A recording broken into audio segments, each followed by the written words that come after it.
think that I just come in there and look for knockoffs, and that's not the case. I'm actually a sharp, smart fighter. So, well, I'm here. Who wanted to fight with me? Who? I really don't care who's in front of me. I don't feel like no fighter can beat me.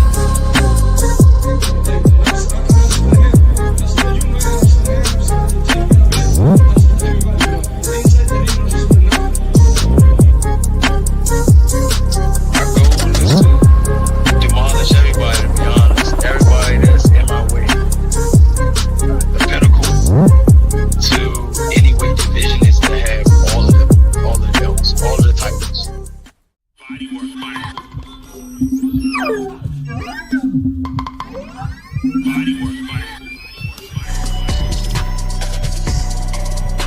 Welcome to Bodywork. Welcome back. It's Michael Rogers. Welcome to Bodywork Boxing. It feels so good to be back. We got a good night of boxing, man. We got a treat. We got a first.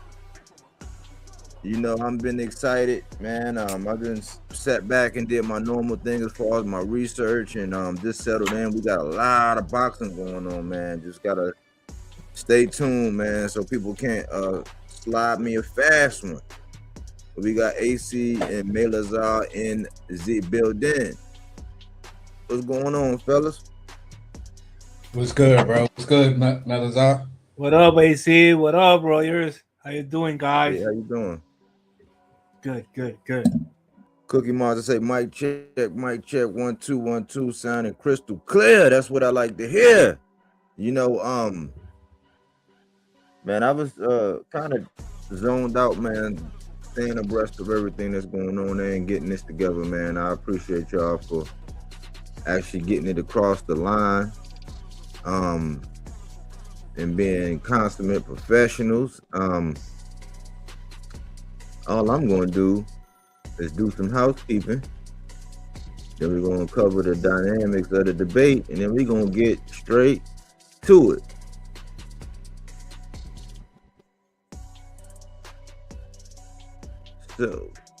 So you start while you're the one who run the show.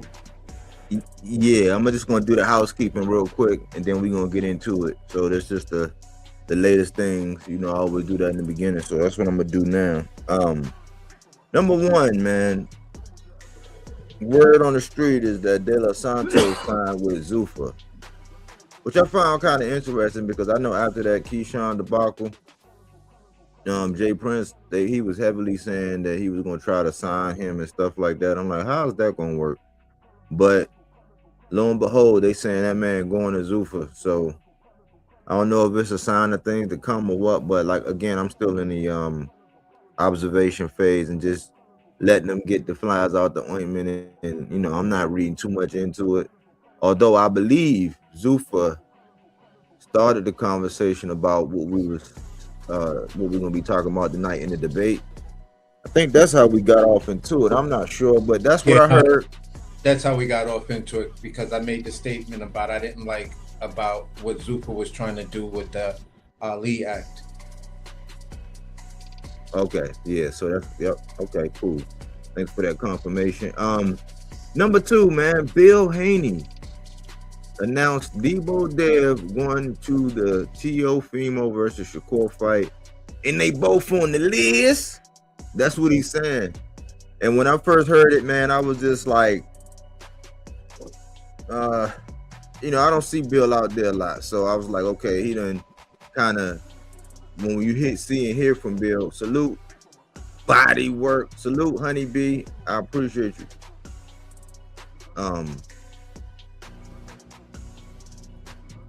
He's drifted into the role of, you know, he come out when he need to. So I'm like, all right. And so I was thinking about, I said, okay, so let me get this right.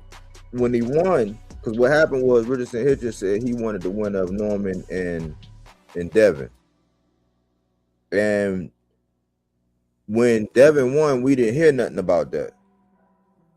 So then, you know, his whole option was he wanted to get Rolly. Rolly shot him down. Then it was talks of him and Lewis Crocker. Eddie shot that down. More recently, I done heard Manny Pacquiao, and I was like, man, you back to your cougar ways, man. You back to your cougar ways, man. Dev love them cougars, boy. He got them things on smack. And now you got Bill and Debo Dev getting ready to show up because he said turkey, you know what I'm saying, money bag, turkey bag, yo. Basically said he gonna come. So I don't know if he gonna be an announcing in the capacity or what. I just seen the little short with Bill on it. And I was just wondering, I said, I gotta take it with a grain of salt. And why did you say that, Mike? If you listen, I'm gonna tell you, right? Because I remember when when Debo Dev's father, Bill, went out there to the Cambosis and Richardson Hitchens fight. When Richardson Hitchens defended his joint, stopped Cambosis, I think 8 rounds. And it was like Big George and Little George, and then it was Bill, and then it was just Richardson Hitchens and Coach Lenny. And I'm like, why is he even out there? Ain't he going to 47? It's like, I mean, we didn't know. Like, nobody knew. So that happened, and then afterwards, T.O. get in the ring, Richardson Hitchens called him out, and he say F the Haney.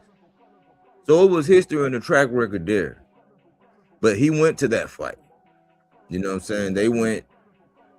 He was at the press conference and all that. So here we go again, where he gonna be showing up to the press conference of, I don't know, is it clout? I'm not sure, but I'm just saying that it's a track record that, yeah, just because they show up to the fight, that don't mean it's gonna be whatever. And I'm like, that's kind of weird, because once again, when we were saying he was at 47, he was looking back, even though I'm guessing it'll be an acceptable fight. I don't know if T.O. would even, you know, T.O. and Shakur, they seem like they looking at this fight right now, so it's hard to really gauge what's going to go on after that. But Bill put the world on notice that Dev going to be in the building, and he going to be in there with his talking ways. You know what I'm saying? That's the second one.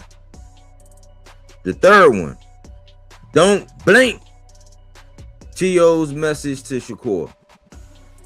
So I'm like, man, he's feeling like he's getting ready to I don't know what he getting ready to do. You know, you never know in these fights. He's basically saying that Shakur is trying to butter him up and say all these pleasantries, and he's like, nah, I don't want to hear all that, man. He said, I heard him trying to be nice to me. He said, I'm gonna fuck you up. You know what I'm saying? Like, I don't want to hear that. He said, I got a family, I got mouths to feed. I was like, yikes. T.O., man, he's talking the noise, man. Hey, Papi, he's talking the noise. You know, I mean, now he gonna have to walk the walk. I'm getting tired of hearing these motherfuckers talk. I'm ready to see him fight. But that's the message he's sending across.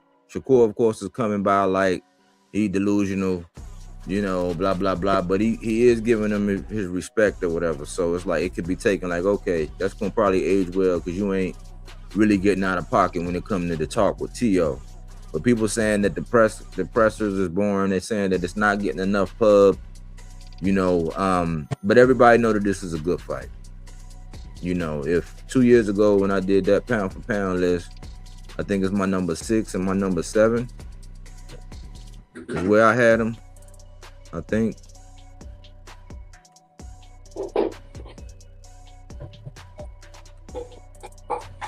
But it's not a fight we asked for, but it's a fight that we definitely look forward to seeing. So that's just a little bit of the housekeeping. Y'all don't know if y'all had anything on that, you know, before we get to it. Oh yeah, you was talking about De Los Santos going to Sufa. I think it's awesome for him, for real, because he been out of work since he had that debacle with Shakur. Yeah. So he don't fought for a minute. Then he was gonna fight Kishan. The fight was dropped. Then somebody made a boxing stuff over there in you know, at the end of the year we saw that stuff over in Dominican Republic, that show, and he was fat, you know. Yeah, so he need action, he need work, he need because the current promoters, because it's what is happening in the system right now. We're gonna talk about all this stuff later on, but I think he going to Sufa is pretty good for him and his career. He can make way more money and stay active instead of being used as a lamb, you know, like going to the slaughterhouse. Yeah, So I see it like yeah. that. Me, I'm 50-50 on it because I'm just not, honestly, I'm just not a fan of Sufa. And the fact of, I mean, this could probably be a whole nother debate within itself. Is Zuffa good for boxing or not? But they managed to get this shit across the line, which Melaza brought up before with the UBO, Unified Boxing Organization. And that's just a lobby group. So they went to a lobby group to circumvent Yep. two things that Yep. are actual federal law. So they went through this lobby. Who was there? But you know who was one of the person in the committee? And don't get surprised, Ihan Omar, the Somalian over there, Ilhan Omar, bro, the most that's why I'm corrupt like- ones. So No, she got but- paid. We Wait, know listen, that now. Listen, there's one more name. There's one more name that's even crazier than her. Mike Tyson. They actually brought Mike Tyson up there to speak for that committee. I don't And- get surprised for that. You know, he need money and shit, and they pay. But for her, that she's a Congress, you know, her. Yeah, vote- yeah, I mean, it and was- and she wrote some amendment too. You know, she got paid good. Guys, for I mean, this. like the amendment she wrote was one of the amendments she wrote was actually good, and that's why I think it actually got across the board. Because, and I don't even mind her amendment actually being part of what we're about to debate tonight. In the fact of she asked for more frequency in eye examination, blood tests, head injuries, the whole 9 yards. So I'll get into the details of how it was, but that was one of my talking points that I don't want to give away right now. But I'll show Okay. how the correlation actually works. Okay. What about It's crazy what they went and did, and bro, and what they trying to do. Because with this Ubo shit, what the framework of the Muhammad Ali Act and how break everybody and break the monopoly, like you cannot be working with this boxing organization exclusive. You have to let the smaller promoters be in the game too, like a bunch of stuff, right? But with this Ubo shit, you just circumvent the whole Ali Act, the purpose of it, and just achomera. Yeah, it's crazy. Like it's once you read up how they did it, it's actually crazy work. And then just to do a Google search on who is the Unified Boxing Organization, and you'd be like, wow. And then you keep digging, like Corruption So now- doesn't end. no, because now they go to the House of Representatives. That's what I start to do, calling some of the House of Representatives, calling. Yeah, that's what. And now we have to do that too. Yeah. What the hell? It's an amendment to the federal law, so it has to Yeah. go through the House and the Senate. Because in the beginning, when I was reading, right, it was saying like not every organization, like you can have only one champion per division. Like no interim, no all this bullshit. But when I keep digging, the amendment is not for the current boxing organization or the current promoter. Mhm. It's for this new UBO that will be a promoter, a commission, and an organization at the same time. Yep. So they just circumvented the whole freaking thing, but you know that's where I'm gonna land my plane on that conversation. And as far as But different. Like if that stuff don't go through, but the Sufa stuff, like without putting that Ubon stuff, like how it's running, because I think now people gonna see like Pro Box, we see it on YouTube, it's and I we think- see it like a level down. But in Sufa, that is in Paramount, and they have already a fan base of UFC fans, right? And they would like to see an extra fight night, but boxing, and it's gonna be once a month. So for that fan base is already building Paramount, and the people who got that subscription, I think they're gonna enjoy it. They're I gonna don't look I at don't know. pay per view. I honestly see when it really when the smoke clears and you start to get into the meat and potatoes of these promotions, especially now that you got some of these big names, the problem's gonna be you're gonna face lawsuits because inside of what they did, if a fighter is not busy every 6 months, they're entitled to like $2,000 according to that pay scale, 10 times the amount that they would get paid per round.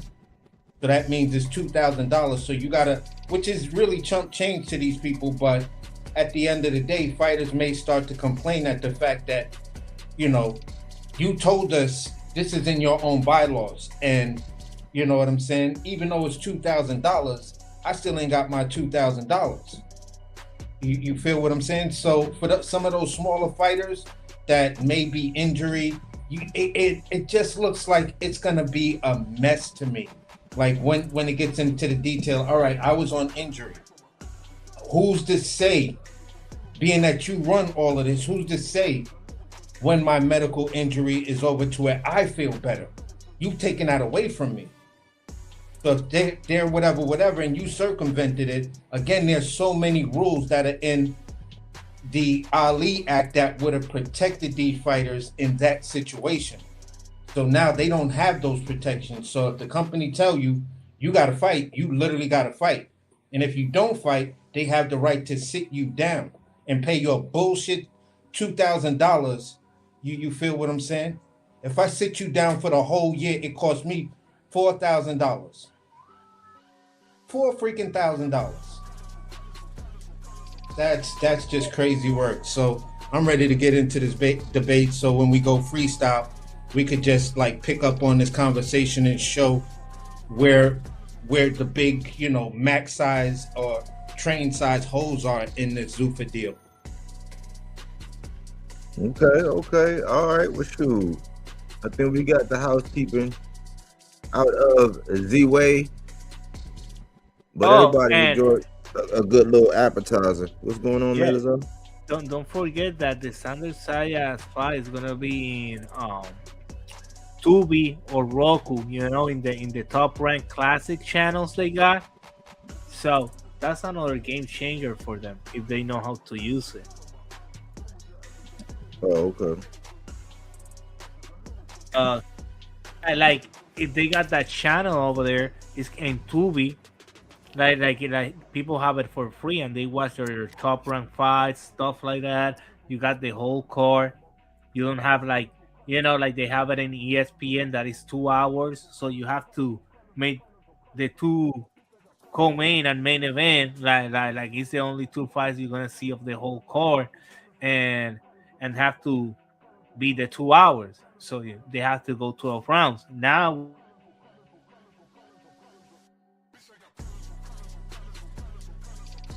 You cut out. Melaza.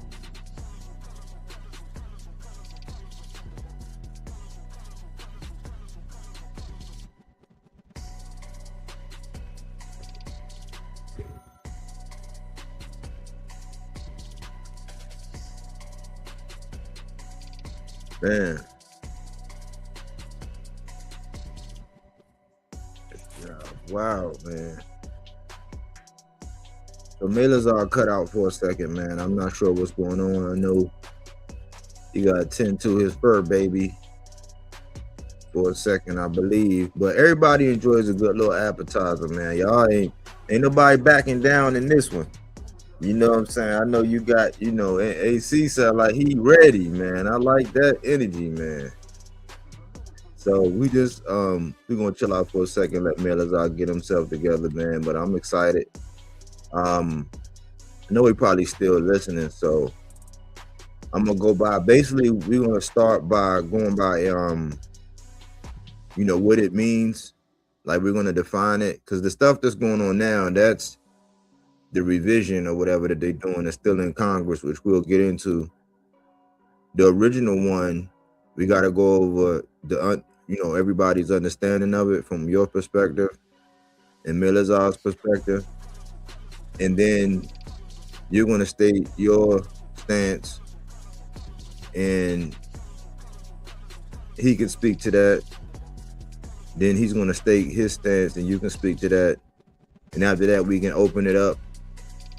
And I could use a 5 minute. I got a 5 minute timer if I need to, and I can give out 2 minute warnings so we can kind of keep the time and make sure it's balanced. All right, that's what's up. But I just wanted to say, as far as the TO warning, I know we pretty much cooked on this a lot. It seems as though, I don't know where they're pulling these interviews out and stuff like that, but it just seems like a lot of little, I'm gonna talk to him for 5 minutes over here, do some editing, and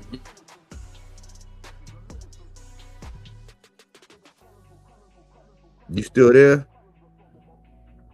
You cut out too.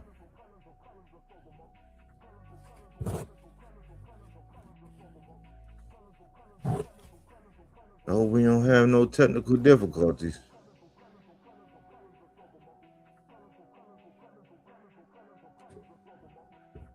yeah, so basically final presses and everything just has it, just telling everybody and just seeing what they could do to actually get the last bits of people super interested. I mean, the 30th is the weigh-ins and stuff like that. I think there's another presser that's coming up, I think on the 29th.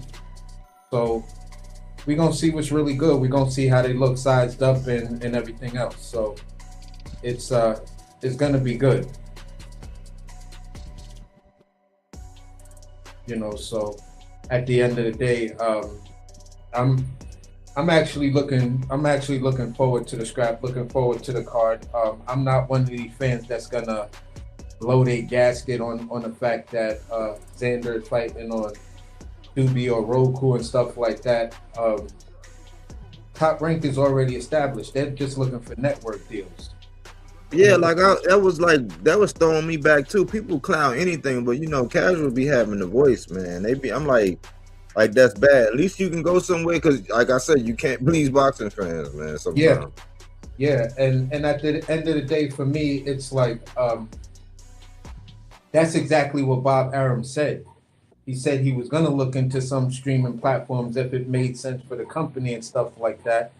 And he was like, "Yeah, we'll be looking at all of these streaming platforms, some of the newer ones to some of the more established ones, and things like that." But at the end of the day, I like that because it's saying that the pulse of boxing is still alive. You feel what I'm saying?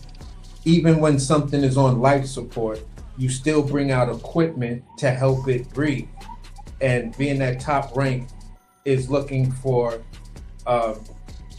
network deals, that says a lot because you're bringing the most established company to your network. No other boxing promotional company is more established than Top Rank. They don't have the history or the legacy. You know what I'm saying? So at the end of the day, the way I look at it is, if I was the owner of a Tubi or Roku, I would be honored that Top Rank came to me and said, "Yeah, you want to put on a fight?" And the first fight we do is a championship fight, a real unification that's going to bring viewers and things like that to my network, to my platform. I'm good with that. It's a win-win. Because if you already have it, with some smart TVs, it comes for free. And if you already have it, you're not paying. If you don't, you pay they little minuscule, what's the name to it, and that's it. So this is how Netflix broke it. The first time they was rocking with Jake Paul. So yeah, I'm expecting some pretty impressive numbers. Better numbers doing it that way than it would on on the pay-per-view. So let me ask you something, AC. And we still waiting on Melaza. We'll give him some time. He said he needed to handle something real quick. So we just shooting the breeze, man. If the Garden, is it correct? Because I'm not sure, but is it correct the Garden holds like 18,000? Yeah, something like that, 16 to 18. So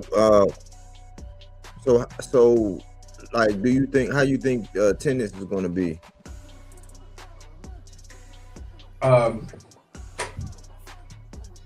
For this fight,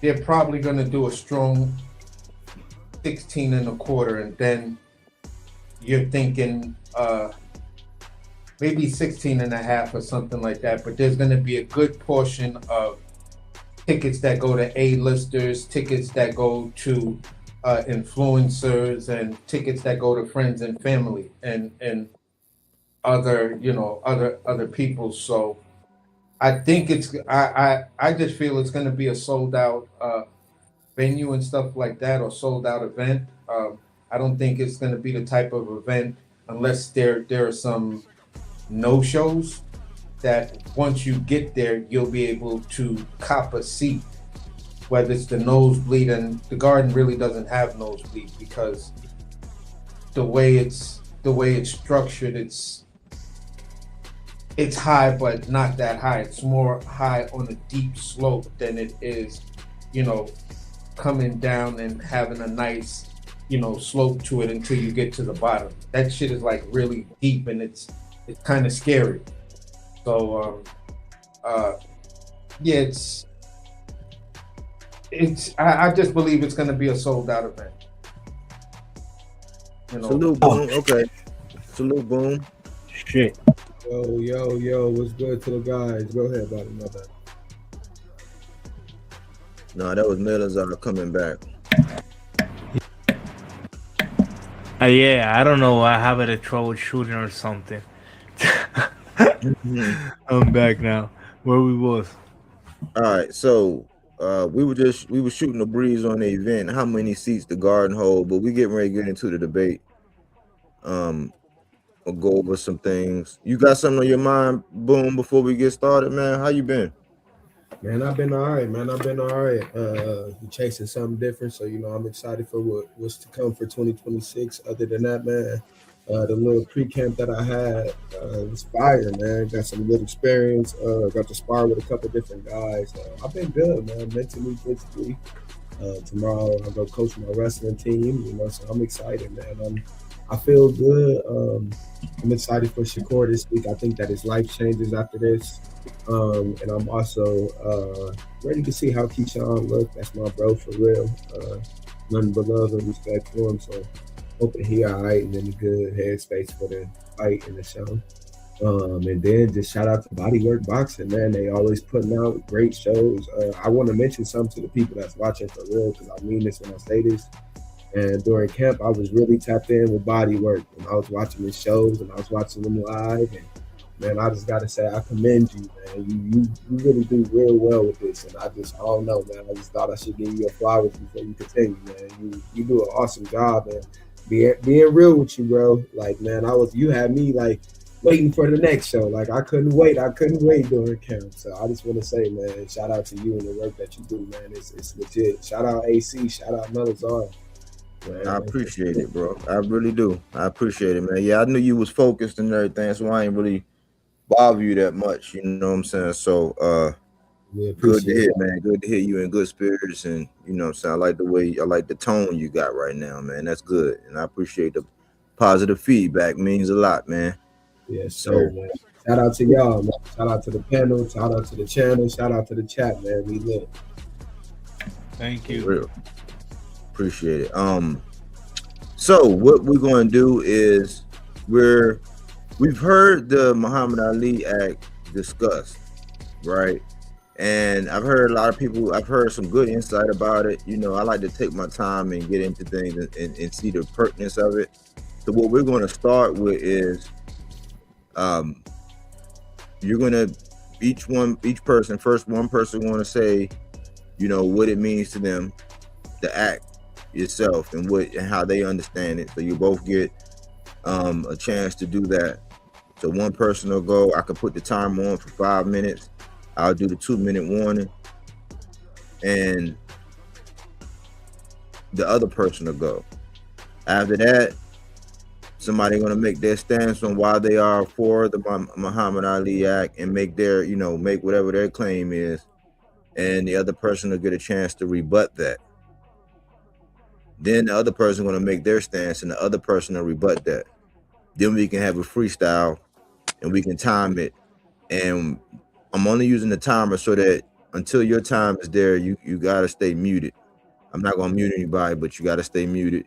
It's 5 minutes. I'll get a 2-minute warning, and we'll just do it like that. It's our first time. It ain't no pressure. It's, it's casual, but it got structure, like just like the channel. So salute to both gentlemen.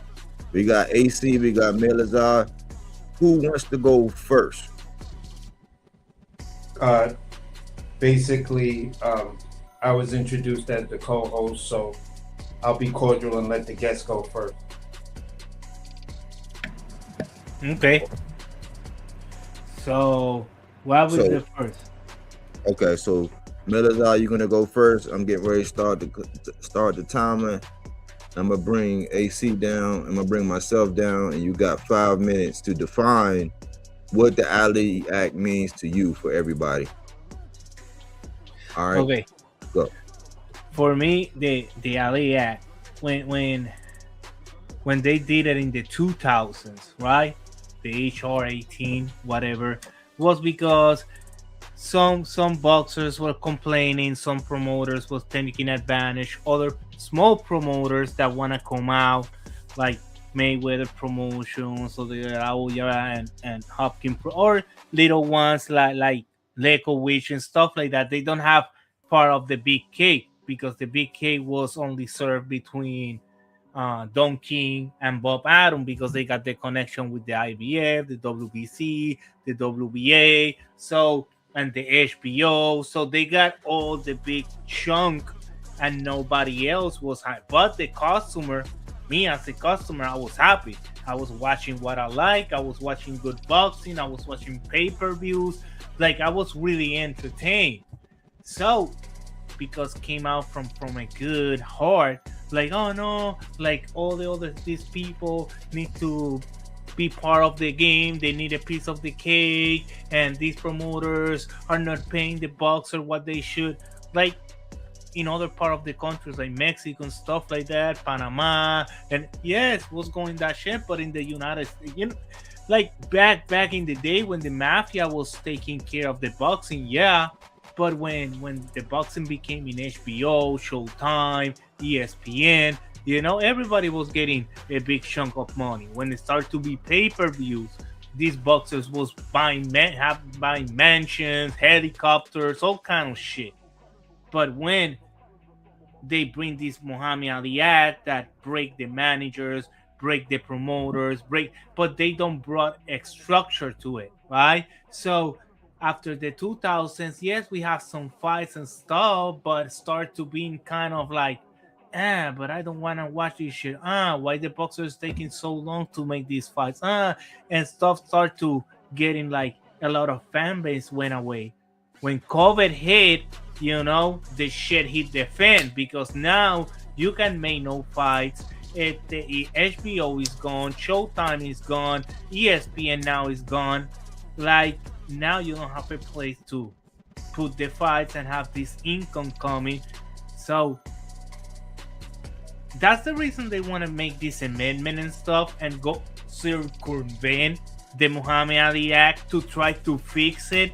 But I think it's gonna be worse because it's a government organization made by a bunch of corrupt people. So I think it's making it worse and worse and worse. Yo, just leave the Muhammad Ali Act. Let freaking promoters and organizations keep learning how to work with it, and let's go from it. Because you're already for the customer, as the fan, that the product that I was watching before the Muhammad Ali Act was way better than the product that I'm watching now after the Muhammad Ali Act. That's where I am. That's it. That's where I am. Okay. That's what the Muhammad Ali Act mean for me. Like, I believe, like, fuck it up more boxing. Like, for as a customer, as a fan. I'm not talking as a boxer or a promoter. I give a damn about them. Me as a customer, the product that I got after the Muhammad Ali Act isn't good, and I don't like it, and that's what I left. Feel me? That's what I'm left. Like, now I came back because it was a couple fighters, you know, and brought me back. But let's see.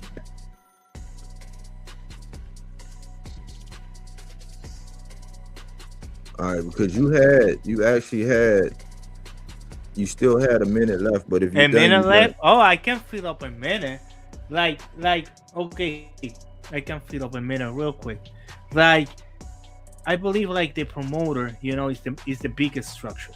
Without a good promoter that can sell a fight, that can sell you a boxer, that can build an event, you have nothing. You have two stupid guys in the middle of the ring fighting for some woman title and shit made up in Mexico, Panama, whatever. Yeah, it's got a history, but you need like some history. You need to get invested in these boxers. They got some common enemy. They fought somebody else. Now they have this rivalry, and they don't fight for a time, but past 2 years and they clash. But you need to be a good promoter to know how to build up, so you build up a fan base. You see, I told you. It's your time, Melaza, for your definition of the Muhammad Ali Act. So we're gonna park a lot of there, because remember, after AC gives his definition of what the Muhammad Ali Act, then you're gonna state your claim, he's gonna state his claim, and y'all gonna debate. So that was your definition. I'm gonna allow AC his time to give his definition. So hold tight. You there, AC? Yes, sir. All right, well, now is your time. You get the 5 minutes again. I'll put the 2-minute warning in the 1 minute and keep you abreast. If you get done before and you feel like you completed everything you wanted to say, just come out and tell me, hey, you know, I'm done, man. I'm gonna land my plane right here. No problem. Okay? No problem. All right. Your time is starting right.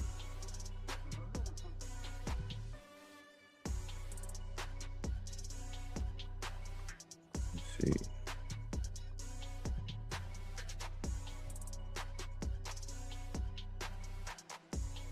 I want to make sure this joint is calibrated. All right, sir. Your time started now.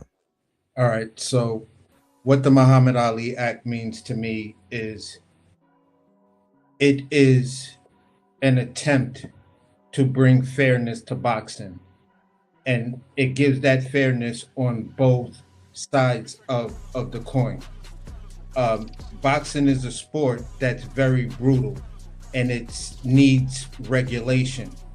And throughout tonight, you're going to hear me do a lot of comparisons of what happened before the Ali Act and what happened after. And these are actual legit stats. So with that being said, I appreciate the Muhammad Ali Act because I witnessed something in boxing that actually aired on TV, and we saw a very, very brutal action that actually was on regular TV and everyone saw it. And where we get to it is that because the promotional side, because the lack of medical on this side, because the fighters at times, we have a saying even today that sometimes the fighter needs to be saved from themselves. And what the Muhammad Ali Act did was put in those guardrails and put in those safety mechanisms that the fighters actually can be saved from themselves.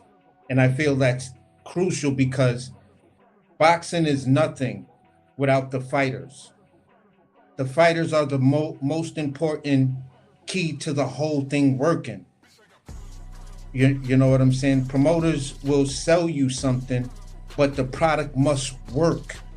in order for you to purchase it again or be interested in it or be involved in it. And for years, the product seemed to work, but once you had to repair something or fix it, you found out that the product was heavily damaged. And what the Muhammad Ali Act did was now give you the beginning instructions.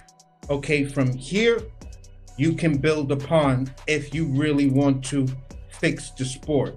You can tighten up some regulations, possibly loosen up other regulations, and then there you go. You got the perfect world of boxing. But that's not what people want to do. Everyone wants to tweak it and make it work for them. And it's like, no, that's not really how it works. And if you're corrupt enough, this is why certain promoters don't like the Muhammad Ali Act. But yet, even after it, we still getting mega fights. We're still getting big name fights. So it's the type of thing that, again, it's positive. It's the 10 commandments to say of how to fix boxing and how to maintain the sport and have that fairness to where the promoters get to make their money, the fighters get to make their money, and the one person that needs to be safe in this entire equation is the fighter's safety.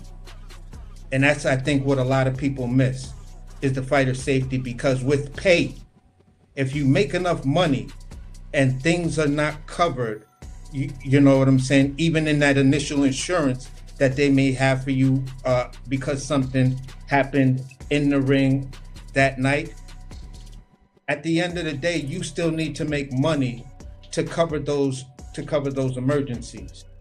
And the pay scales before and after is why so many boxers, and we were so afraid back then of boxers retiring what we called punch drunk. Nowadays, how many fighters actually retire because they're punch drunk? Very few, and that's where I'll land my plane.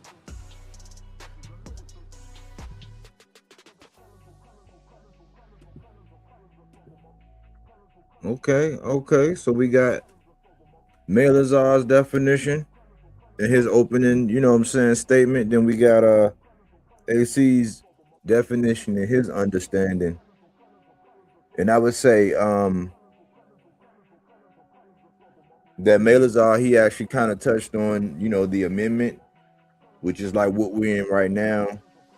AC, he questioned the fairness of it, and he was pretty much comprehensive in stating, you know, the different facets of it. Now, I'm not sure what started the bone to pick or what started the whole debate, because AC is pretty much for the Muhammad Ali Act, and Melazar was pretty much saying no, it wasn't a good thing. So since that was That was it right there, because we started debating when he came out and said, no, the Muhammad Ali Act fucked up boxing. Yeah. I was like, I still believe in that. Fuck up boxing. And that's where we just started to go at it. Yeah, so we can get into it now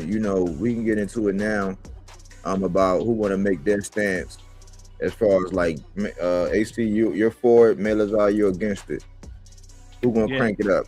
I got 5 minutes for that, and then that's after that, y'all can rebuttal and get it on. You want to go first, Melaza, or you want me to? Yeah. Okay, go first. All right, so Melazar gonna go first. I'm starting your time now, Melazar. Go. Well, first, I am against the Muhammad Ali Act because break the structure that was already built. Like, yes, the commissions got a to be over there, to have the medicals, to have that the boxer don't be taking drugs. That's the reason we have commissions, and every state got their own rule as a state of a boxing commission or athletic commission to keep all the safety, to have the referees trained, to have the judges, to have all the medical, all everything. So when a promotion go over there, the commission have their laws for their state to have a boxing match, right? You have to have two paramedics, or you have to. But we have seen that after the Muhammad Ali Act, boxers keep dying, and boxers keep they happening all these tragedies in the ring, and they're making less money than before.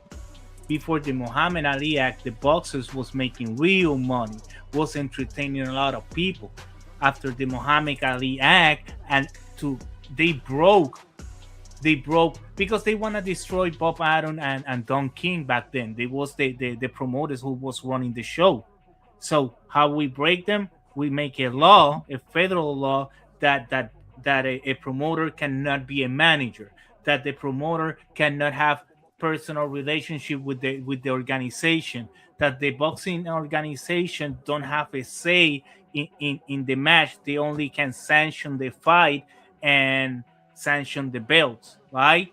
Like the promoters. So now the promoter have to share all the revenues or what is going on in the fight with the boxer, so they get paid.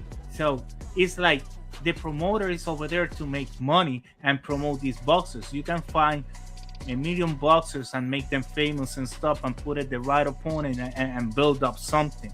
You know, like, yes, boxers entertainment and stuff like that, but I always been fan of the promoter, how they build their company, how they sell the product, how they, you know, how they build this circus and entertain people. And always after one go down is the next new thing. Oh, it's the new guy. This guy got knocked down, but I got a new one that's gonna entertain you the same or better. And always is building a new one. So that's what I like. But now with the Muhammad Ali Act, you see all these kids, they don't even fill 2,000 seats, and they're asking $10 million. I want $9 million. What? How? You don't sell pay-per-views. You don't fill up seats. What the hell are you talking about? Millions of dollars, bro. You deserve like 100K. I give a damn if you have 15 fights. If you don't fill up stadiums, you don't earn bread. If you don't sell pay-per-views, you don't earn money. You earn what I give you for selling this fight, but not because you think you're somebody or because you have 100K followers in Instagram. I give a damn. It's how many seats you sell, how many pay-per-views you sell, how many fan base you bring to the event. You know, that's what matters. So if you cannot do that, you cannot expecting to make money. You know, these two kids, they're 31st, they're gonna show out if they can sell out. Like Subriel, without no sponsors, no shit. You know, like now small companies can come in, like know how to work the Muhammad Ali Act, the new laws and stuff. You have to spend more money to break even. Like it's making more complicated. Every time the government get involved in something, they fuck it up. I hate every time the government get involved in private business. You know, they don't do that in Major League. They don't do that in wrestling. But yeah, we don't like these promoters. We want to break them down. We're gonna make these laws. No, I hate it, but it's there. So now you need to work around it and know how to do it and build something from nothing. Because after COVID, boxing got destroyed. I stopped watching boxing in 2014. I came back because Subriel was knocking people out and YouTube, and then I started getting in contact with other boxing fans, and we start talking, trash talking, and this got, you know, these pages. Like we can talk back to them and tell them, yo, your product, I don't like it because I'm the freaking damn customer. Give a damn. The boxers know what they get into it. Well, Melaza, that is your time, brother. Got it.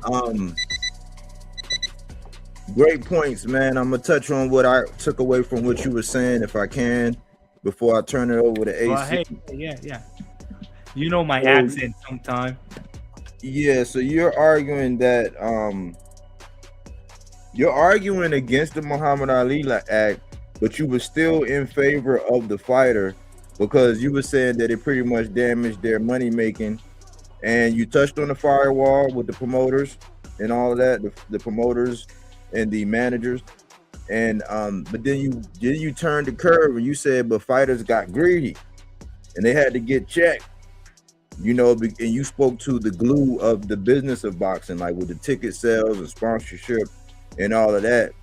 And then you said it opened up a window for the little guys to come in and get, you know, whatever they got going on. And then you said ultimately the government got involved, and anything the government get involved, man, you said you just can't stand it. And yeah, so that was a good point. And then you ended it where ultimately it comes down to the customer and what they want. So you got a little comprehensive there, you know what I'm saying? So that's my breakdown of what you said. We're gonna turn it over to AC for his 5-minute mark, and he's arguing of the detriment of the Muhammad Ali Act. After we come back, I'll recap what I took away from AC in a nutshell, and then y'all can go at it. How that sound? Cool. All right, so AC, your time starts now, sir.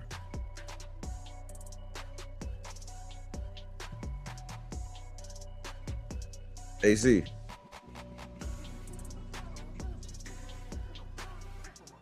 I'm sorry, I was muted up and I was talking. Damn. Oh, hold on. Okay, all right. So let me see. Let me get you right. All right, time starts now, sir. All right, basically, I'm for the Muhammad Ali Act, and the reason why I'm for the Muhammad Ali Act is because if we're fans and consumers of the sport, there are major provisions that are in the Muhammad Ali Act that actually benefit us to the maximum. The first provision I'm going to talk about is the Muhammad Ali Act, and many of the laws have to go through the FTC, the Federal Trade Commission. And within the Federal Trade Commission, these sanctioning bodies have to do like a yearly report and on how they charge their fees and things like that. Now, here's the crazy part. These sanctioning bodies are actually 501c3 companies. That means they're all nonprofit, but in their taxes, they're 501c6s, which means they can take donations. So when you hear a fighter, when you hear these fees are actually collected as donations, perceivably. So this is where, within the Muhammad Ali Act and the FTC, what the FTC does is prevents fraud. So if the FTC decided to investigate any of these sanctioning bodies on how they collect their fees and how they title their fees, then they may find some nefarious behavior in there. But that's a whole nother conversation. Outside of that, you have to ask yourself, how did we get here? So prior to the Muhammad Ali Act, and this is why it's actually an amendment to a previous act. So how we get here is prior to the Muhammad Ali Act, from basically the 1800s to where we are right now, 1,500 to 2,000 fighters have died in the ring. You feel what I'm saying? In 1982, this is the fight I was talking about. I witnessed the death of Duke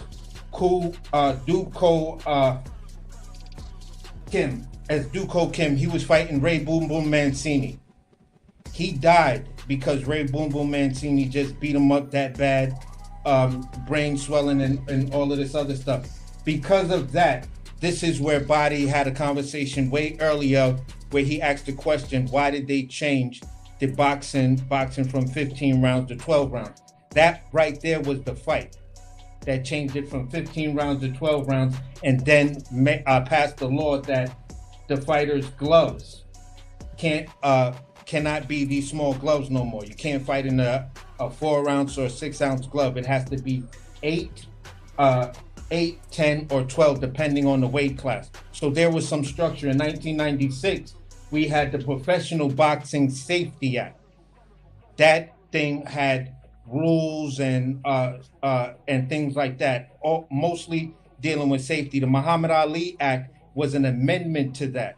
It spoke of the safety of it, but it also spoke of now we can actually fight the corruption, being defrauded. When a fighter is asked to take a dive, it defrauds the customer. We just saw the UFC go through what its scandal was with betting. Boxing went through the same thing, where because of the betting odds and a heavy favorite, depending on what race and where you are, the other guy who can actually beat that guy has to take the dive.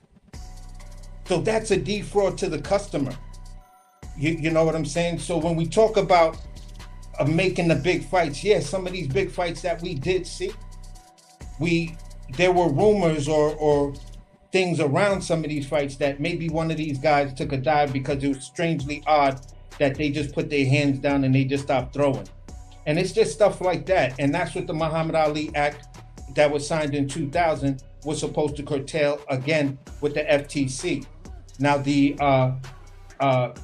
ABC, the Association of Boxing Organization, they're the ones who worked with the sanctioning bodies. They're the ones who actually are supposed to be there to monitor the sanctioning bodies, along with the FTC.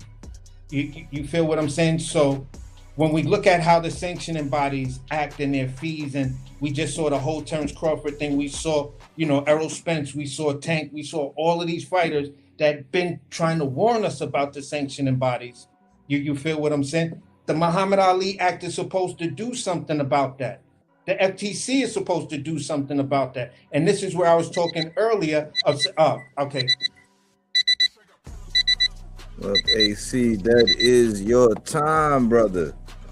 And we all back, man. But, man, you were with that rapid fire, man. But if I can start off, you started talking about the FTC and how, they were really nonprofit by their paperwork and how they filed.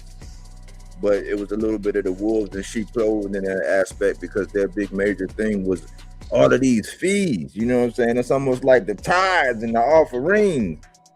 But you spoke on that, and then you went over the roadmap. Like, how do we get there? And that the Muhammad Ali Act was really an amendment to something that existed prior. And it focused on, like, fighters' deaths.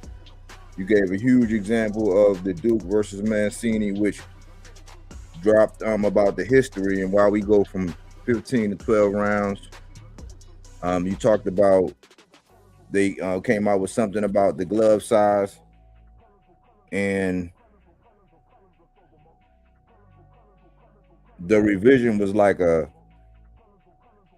boxing safety net to fight like corruption and stuff like that, because you talked about the notion of dives and big fights and all of that, and so it was set in to really curtail the FTC to try to get away from that. So that's in a nutshell. That's what I got from your understanding of it. It's the slight correction, though. It's the FTC who's supposed to regulate them on that stuff, but they're failing at their job for whatever reason. Okay, I got you. Yeah, thanks for the correction, man. Yeah, you was spitting that rapid fire. I was trying to make sure it was legible and I could actually understand my chicken scratch. You know what I'm saying? My bad, brother. So now, man, the bone that you guys got to pick with each other, man. I'm gonna leave y'all on stage, man. I'm gonna time it. I'll put it on for 10 minutes and check on y'all, and I'll give y'all a 5 minute, because y'all can go at it. It ain't gonna be no structure, because it ain't no fun if it's gonna be somebody gotta wait and take notes. Now y'all can get hot and heavy, respect each other at all times, protect each other at all times, and we'll give y'all 10 minutes, tell y'all when it's the 5 and the 2, and y'all can go at it as far as like the bones that you got to pick with each other. I just wanted to say this, and Melaza, you're saying that we can't get some of the fights that we won. I just got to bring these 3 people up. You know what I'm saying? Tom Brown of the PBC famously had that quote, "It's not us, it's the fighters. They just don't want to fight." Bob Arum also said, "It's the fighters. They don't want to fight." Larry Merchant came out, what will happen to boxing after the Floyd Mayweather era? In that part right there, we're looking at we're just barely coming out of all the fighters trying to save their oath. So, you do have a point where you're saying leverage with the fighters, but the fighters are the independent contract. That's the part of it where you can't force them into doing something, whether they're hurt or suffering mental illness or whatever. So it's a double-edged sword, but I'll let you rock. Yeah, it's like, because when they make that law in the 2000, it was an amendment, it was a law that they create, HR 18. The Muhammad Ali Act was created in 2000 for that reason, specific. Give the boxer more power. Like, why you give an employee more power? I am the owner of this company, and you're giving the employees more power, and they have now a say in what they're gonna do in their employment. The fuck? What? This is a union now? We're gonna have a union boxing corporation? Fuck them. Yeah, that's what No. it should be. Why would a union in boxing be a bad thing when it gives the fighter the ability to negotiate on their best behalf? If I'm an independent contractor, I should be able to negotiate on my best behalf. Here it is as a champion. I have basically 10 fights in the game. I'm not ready for the level of a Terrence Crawford. But you're telling me because my name and because I knocked a couple of tomato cans out on my way to my 10th victory, yeah, I got to get in the ring with a Terrence Crawford because Terrence Crawford is looking for a fight to make him look good. No fucking way. I'm not going to go in there and get brain damage by getting punched on by Terrence Crawford. I'm not ready for that dude, but the Ali Act keeps those fighters to be able to say no on some shit like that. But as fans today will say, it's a duck. Well, that's what it created. Create no fans, and the few left, now they are just listening to whatever media say, and it's a duck. The fan base of boxing is gone. It's over. Like, nobody wanna watch. Why a boxer have a say? Motherfucker, you're a boxer. The only thing to do, your job is getting the fucking ring and fight. That's if like you don't want to fight, you're not gonna earn money. You're so dumb and stupid that the only thing good you are is boxing, fighting. You don't know how to make business. You don't know how to deal with your life. You don't know how to have relationship. You don't know how to spend your money. That's why they ended up broke. Because the only good thing they are is using their hands in fighting. So go and entertain us and make some money and find somebody that can help you with your money management, just like a basketball player. They just spend all their life playing basketball. They're dumb as fuck. How many of them ended up broke for the same shit? But at the end of the day, what happens is now that you have the Muhammad Ali Act, and prior to the Muhammad Ali Act, the average, and I'm just talking about the average pay. The average pay for a fighter prior to the Muhammad Ali Act was $500 to $2,000. That's that bullshit that they offering over there. With that whatever that promotion thing is over there.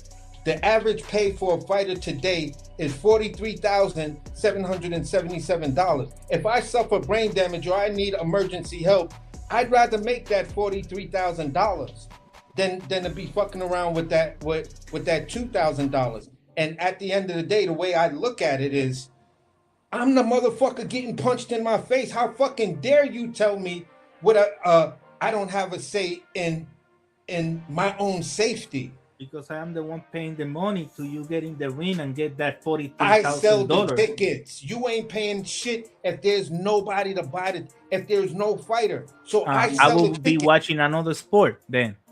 I sell the tickets. Yeah, but if I'm not there, you cannot sell tickets. If I don't buy it, you cannot sell shit. I can go and watch another sport like I did the past 15 years. Almost every sport that deals in millions of dollars has some sort of union that actually gives the athlete X amount of leverage. You know what I'm saying? But boxing is an independent sport. It's the warrior sport. So with that being said, you have to give the warrior the leverage the warrior needs to negotiate on their best behalf. And that's what the Ali Act is always going to do for the fighters. Yeah. It can't be the type of situation, but it can't be the type of situation that is bad for the fighters. Create bids, right? And you know how much the bid of Murataya and Andy Cruz went for?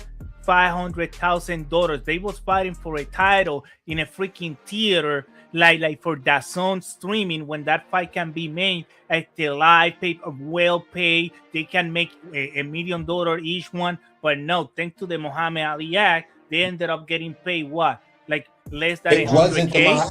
the Muhammad Yes. Ali Act, but hear me out in saying this.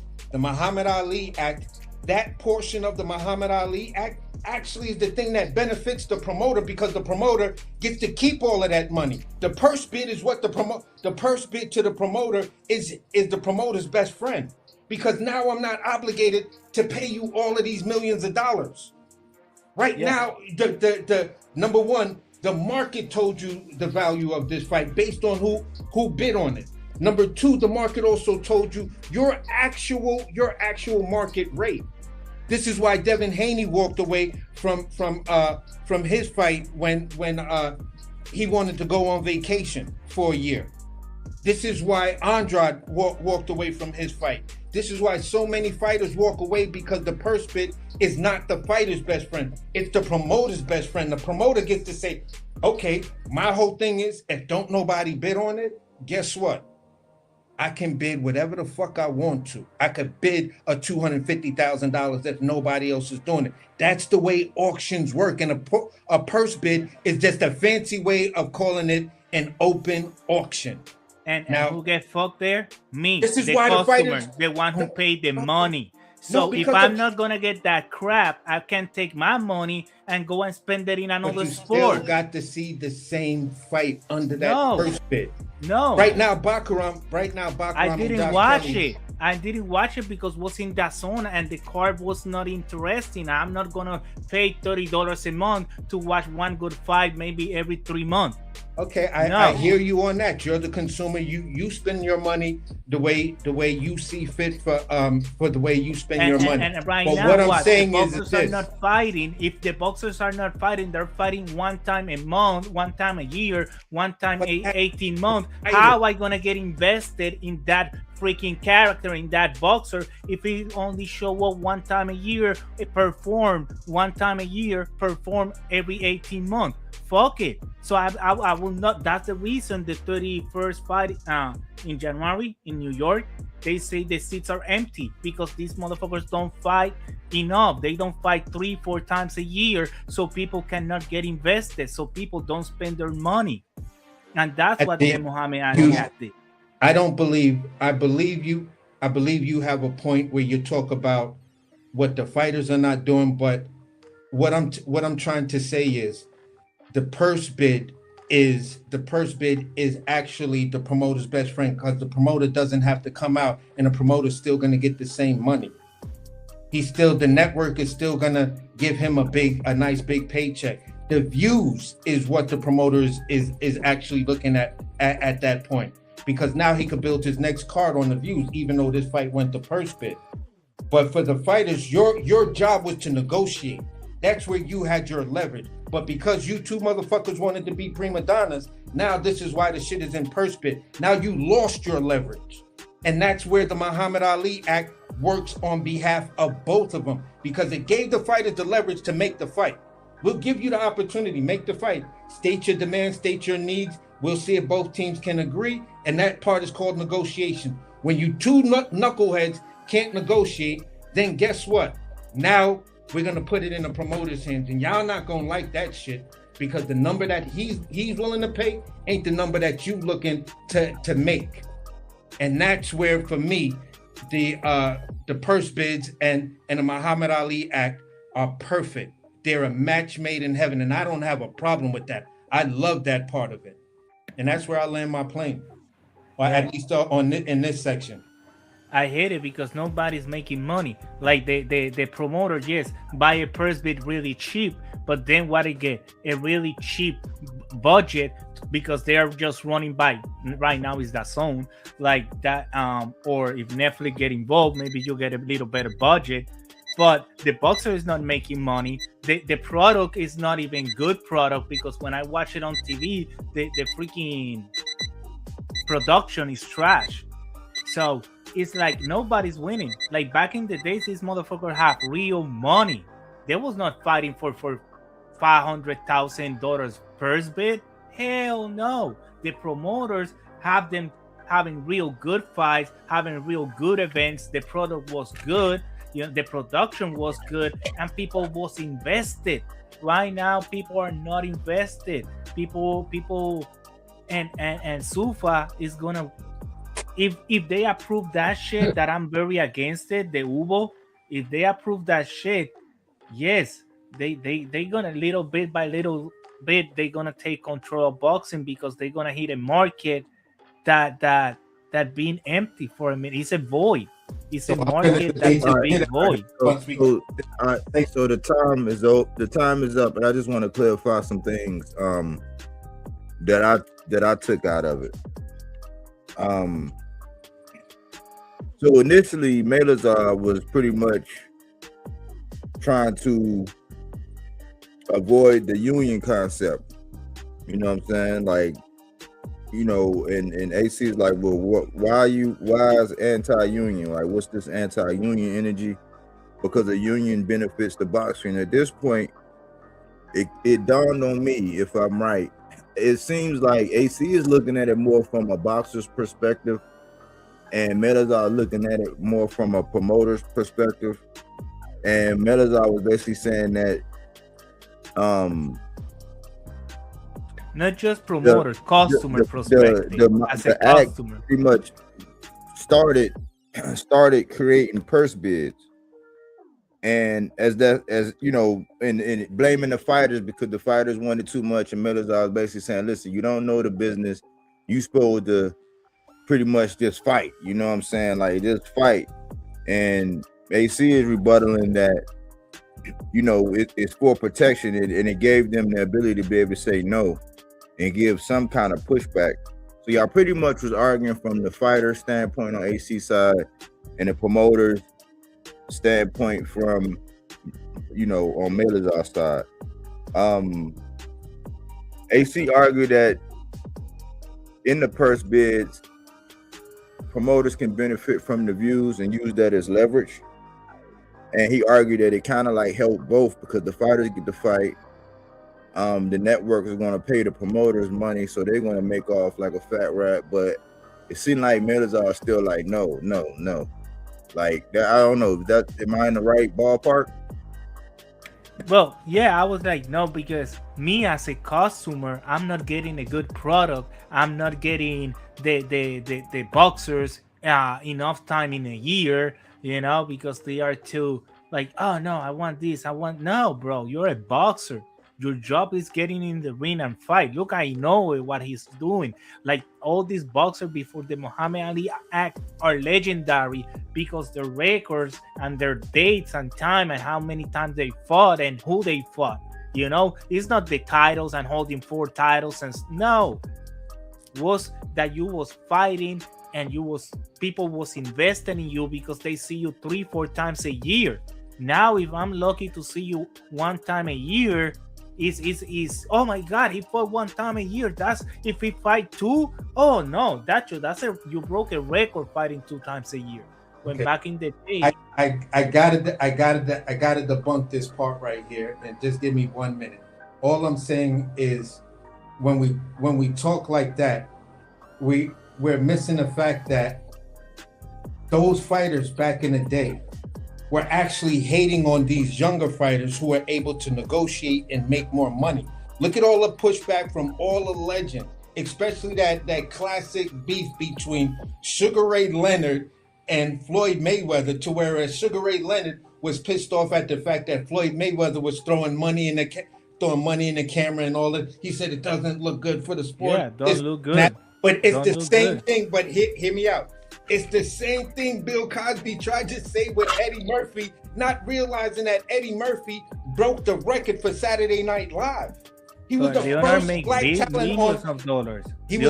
black talent on Saturday Night Live, and he broke television that night when he aired. So what I'm saying is this, bro. At the end of the day, these fighters those legends that put on all of those fights and everything, yeah, I can honestly say, looking at it from this new generation, you dudes were fucking idiots. You allowed these people. They're broke. And they all broke. That's why they mad. The legends made millions The legends made millions, and No, these they new did not. generations are Many of broke. the legends didn't even make $1 million. Hell yeah, they have No, helicopter they did matches. not. No, they. but Mano the de entire Piedra span- Duran, he have mansions. Hell, they had. No, I saw Macho no, the cost of a Camacho, mansion- Julio Cesar Chavez. Then The they cost lost of it a in the mansion IRS. is not the same as it is today. Those mansions were less They make than way more money. $250,000. None of these boxers have made the money that Tyson made. Yes, they have. Who? Floyd Mayweather. Canelo Oh my Alvarez. God! Look, the name you bring, the guy who destroyed boxing, Floyd Mayweather. Yes, he sold a lot of pay-per-view, but he destroyed boxing at the same time. So, but Like, you're, thanks but to you're Floyd talking, Mayweather, like the fans of Floyd Mayweather but you're don't talking understand of that a it's time. a bigger You're fan talking base. of a time prior to the Muhammad Ali Act. Yes. The majority of Floyd Mayweather's fights were actually before the Muhammad Ali Act. Yeah, So and he destroyed kinda boxing after the I'm kinda Muhammad like, Ali what side Act. of the fence you on? I mean, I No, know Floyd you like Mayweather don't fought before. The Floyd Mayweather started to fighting after 2000. I will Google it no. right now. Felix Tito Trinidad made way more money than all these fighters together. That Crawford whole career, Tito Trinidad made it in 2 fights. Crawford whole career of money ended up with the Canelo fight. In 2 fights, he made that money. No. Hell yes. It's absolute. It's an absolute Look fact. where they're fighting. They're fighting That- title fighting that zone for a $30 subscription app. What? That's why you're fighting on title fights in a $30 subscription app? Get the hell out of here. When these people used to be fighting main eventing in big places, filling up stadiums, now if they fill up a 3,000 seats in a theater, that's a big thing. Young Floyd Mayweather started his career in 1996. Yeah.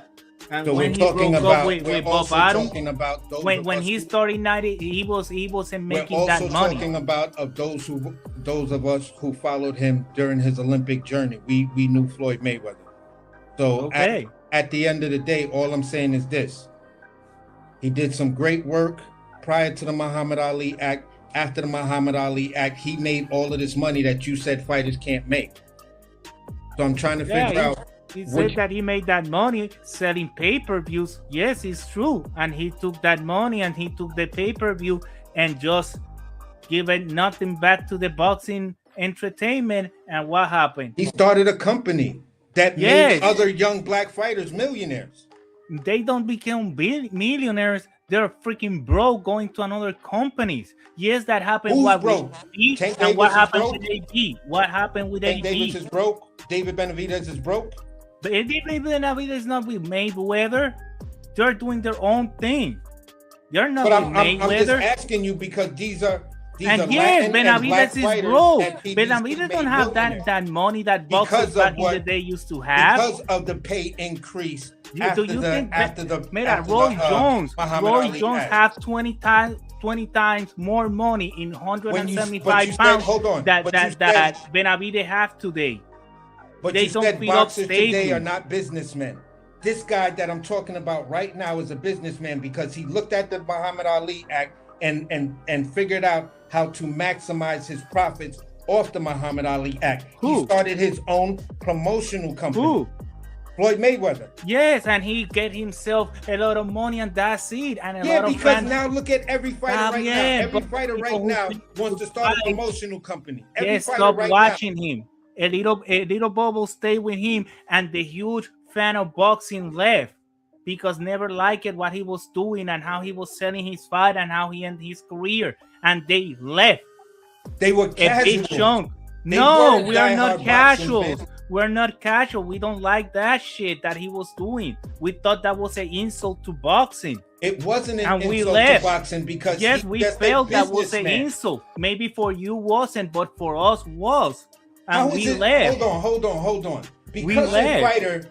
a fighter figures out how to make millions, make smart investments. After you just said these guys are fucking dumb, they just go out there and get punched in the head. They smart retire broke. investment. He He- shatters your entire conversation. No. But now it's what? No, Because he's broke today. Second, he Floyd don't did Mayweather a is smart broke. investment. Yes, he sold himself, but the course under him was trash. He never elevate nobody else. He just elevate himself. That's it. What about And left. What about David Benavidez still under his under the David company he helped Benavidez start? is broke.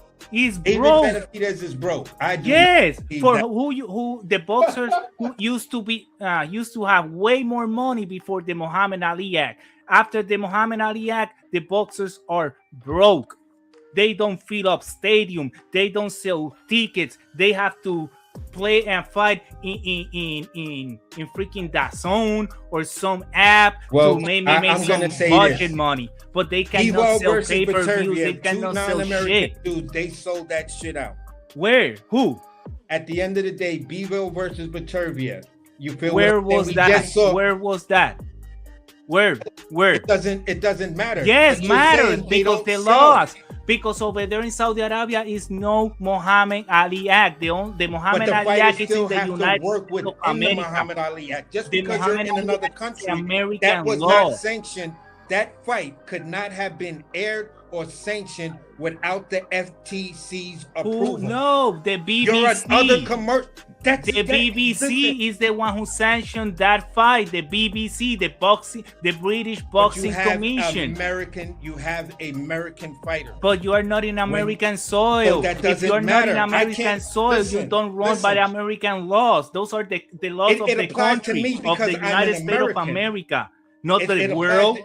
It applies to me because I'm an American, and over in No. Saudi Arabia, there is an American. No, you consulate. run by the rules of Saudi Arabia, and the Only- laws of only Saudi on a Arabia certain doesn't fact, matter but if you're that's American not- or but listen, not. What I'm saying is this. What I'm saying is this. Now I know that if you're Overall. American, you don't have to follow the rules of another country. If you're in that country, because you're American, you don't follow other But the rules. contract is not going to be made. The BBC still has to adhere by the bylaws that the American fighters have to fight under. No, because they're I can't in say no another for country. sure. But I can say it because that is the law. You are in another country. You are running It doesn't by the matter. BBC. Yes, I don't matters. believe that- I The don't laws believe that matter. matters too. That applies to those Why- fighters. That's why. Hold on. Why- Let me explain something. At the BBC is the British Boxing Commission, right? Yes. Tyson Fury was banned from boxing. The time he fought Deontay Wilder in the first fight, he was still banned from British boxing. He Yeah. came over to the USA Uh-huh. and fought in the USA. He couldn't Yeah. have been represented. He couldn't have been represented by the You British just put my boxing. case. You just But put no, my case. it's not the same. It's not Yes. the same in the fact. It's not the same in the fact that at the end of the day, what's going on with Tyson, what happened with Tyson Fury, and what happened with him being banned and everything, he still couldn't fight in his hometown.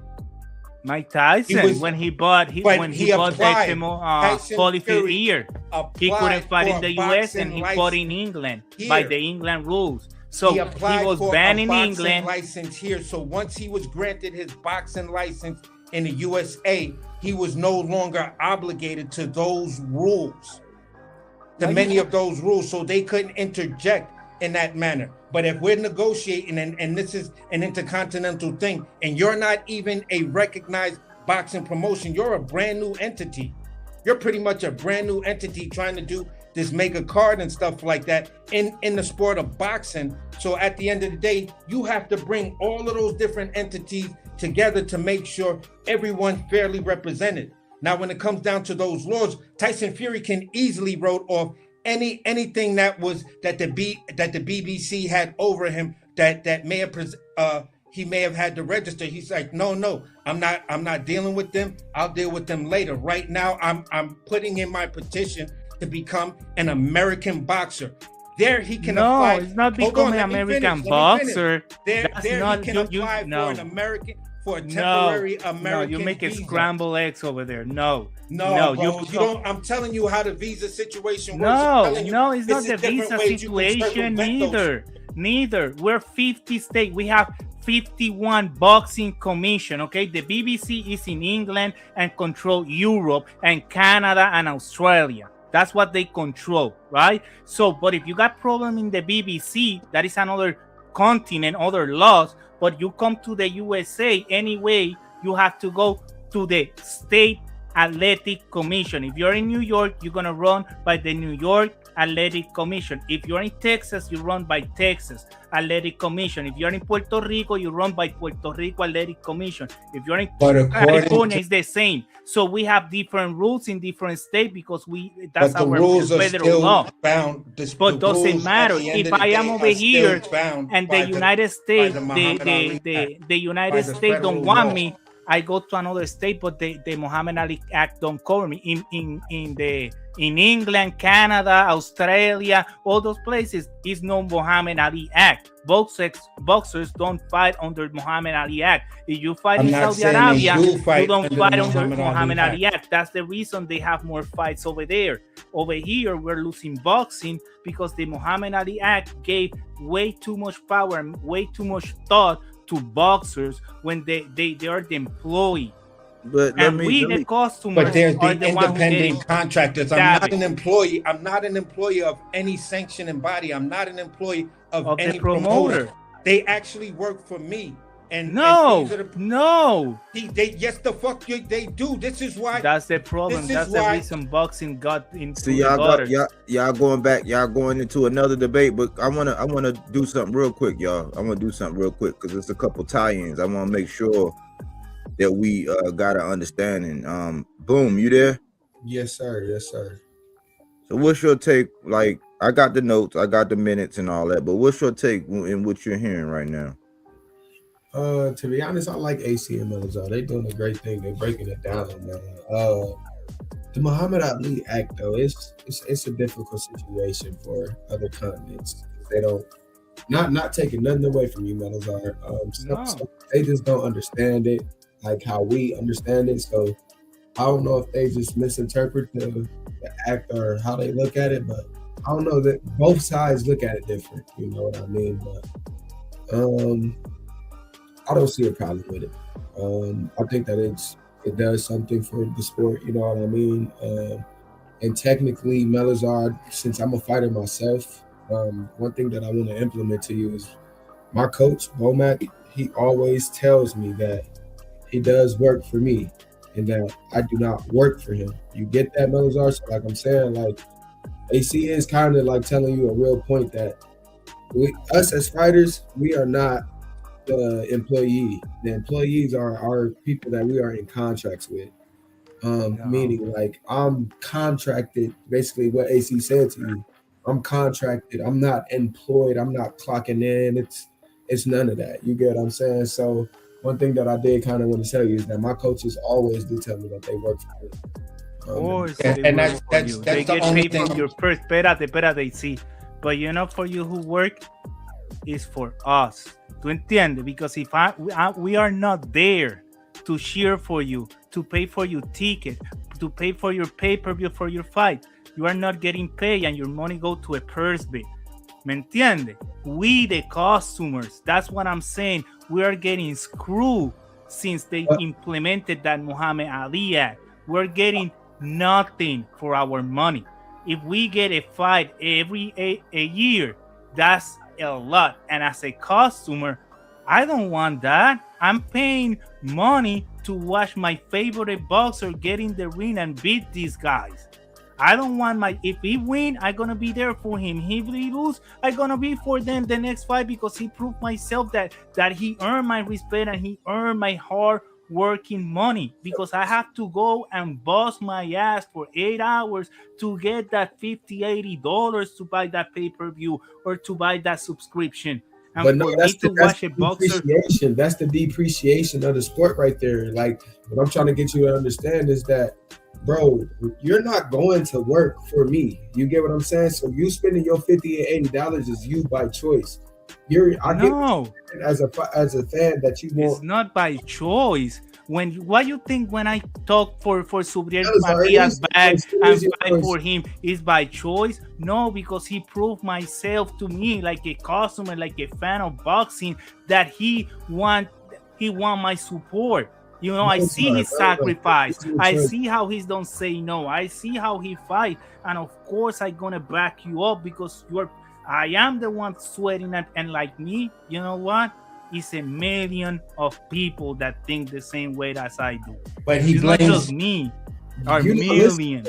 you're thinking about your opinion and how you feel, and you're speaking for the entire world, but that's really not true at all, bro. Like you Okay. gotta realize something, bro. You spending your dollar is your choice. Like you picking out your wallet and you spending whatever 20, 50, whatever you buying, that's your choice. That's not you working for me in no way, shape, or form. I get you saying, bro.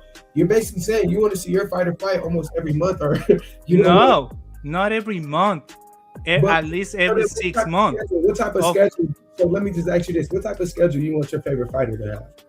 You know how my legend fighter used to fight 4 times a year when he was a champion, defending that title. In 6 years, he got 16 titles defense. Then he went to the next division and fought 3 times in 1 year, and he won 1 title, defended, and then won another title. Then in another What 3 fighter? fights, What fighter? who? My legend, Felix Tito Trinidad, papa. Macho What year- Camacho, what year what was he this? did. What year was this? What year was this? 19 was from 1993 to 2002. Okay, and that's the difference. That bro, that's decades ago. It's 2026. Yeah, and that's the Context reason you changed. guys, your Money, fights are going for inflation. purse bid. Never mind. That's the reason the boxers go to purse bid. My legend guy used to have millions of dollars that today he's still living in yo. ¿Tú me entiendes? Macho Camacho, you know how many times he fought for us? 79 times.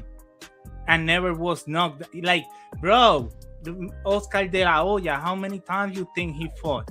How many times a year he fought? That's the reason he's a legend and we spend money on him. That's the reason he was a golden boy.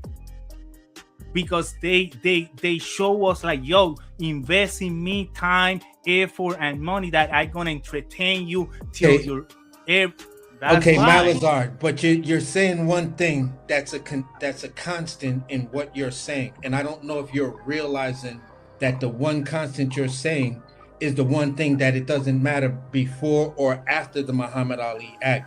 It's the fighter's performance, what they did in the actual ring that made people want to spend their money. You said just like with Sabril Matias. You said his performance, the reason that he never dug smoke, the reason why he did that. Those were performances. We call that today throwback fighters. But they do it smarter in the fact that they're getting paid for these big fights, for these big wars. Who are Initially, getting paid? hold on, let me finish. Initially, they used to say a fighter only has 7 good fights. 7 good fights. You feel what I'm saying? After that, you're running in the realm of brain damage. Muhammad Ali had 19 title defenses. 19 over 2 spans. He lost 1 and then he went back and did it 9 times straight. So the point is how Muhammad Ali left, the last impressions we saw of Muhammad Ali. When we look at some of these legends that did the things that you say they did, when we look at them like shells of themselves because we can't understand how they talk. We can't understand this. We can't understand that. Because if they made all of these millions, they didn't invest the money into making sure that their faculties were good. You feel what I'm saying? After So the at Muhammad the end of the Ali day, Act, when we look at when you see a boxer with a helicopter, buying a big ass place, owning a ton of sport cars and stuff like that. No, because they don't have But that the money. They commission- don't make that money no more. the commission has them go through a brain scan that's actually in the Muhammad Ali Act. That's one of the main provisions, and that's what I was speaking about. What Elon Omar amendment that did, and I said I wouldn't mind if that was actually in the Muhammad Ali Act. Is the more increasing of testing, whether it's eyes and brain testing. Right now, they only do it every 4 years. No, if Some that fighters they don't- put it for every commission, like every state commission that have that structure, like, yo, if you're gonna fight under my commission and under this organization, you need to yes. But the federal Yes. law only has it according to the Ali Act, is the fighters are mandated. They have to do this. You don't do this, you won't, and it's part of your renewal of your professional license. So if you don't do this, then you will not be fighting the next 4 years. Every commission in the United States, but that have to be like for every commission.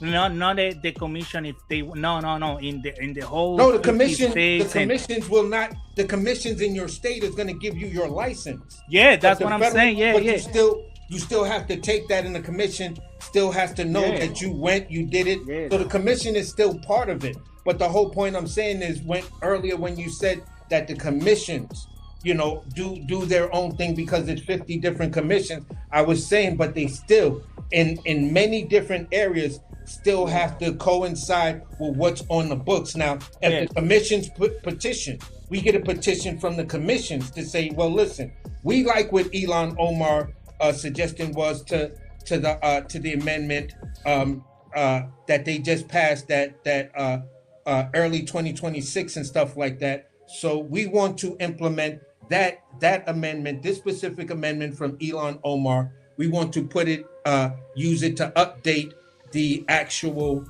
Muhammad Ali Act in this specific provision to whereas you have to do this now every year. You can still renew your license every 4 years, but every year you still have to go through these eyes and this brain scan. Just like when you get your license, you still have to do the little eye testing when you renew your license. And Mera, what is the name of the boxer? The kid BOUT or BOUT? The young boxer. Mera, yeah, no, that we was talking. That I was talking to him. Oh yeah, boom. And I don't have nothing against you, Bobby, because I want you to understand something. When we choose to invest in you as a product, as our one of our own, trust me. If you lose, you lost. You think you're suffering, Papi. We spend days without turning the phone in the bed, like sad as fuck at work because we take that loss like we lost with you. When you win, we win with you. ¿Tú me entiendes? That's what I told you, me, the customer. I know, but he's a young boxer, and I want him to understand. So the importance of don't do what Keyshawn did, that he's spitting in his fan base. Understand that your fan base is like it's your leverage, it's your shield, because they're gonna be for you in good, in bad. They're gonna fight for you. They're gonna go to the medal. But let me just have this last minute in closing. All I'm saying is this: when we're talking about where we are with the Ali Act and where it actually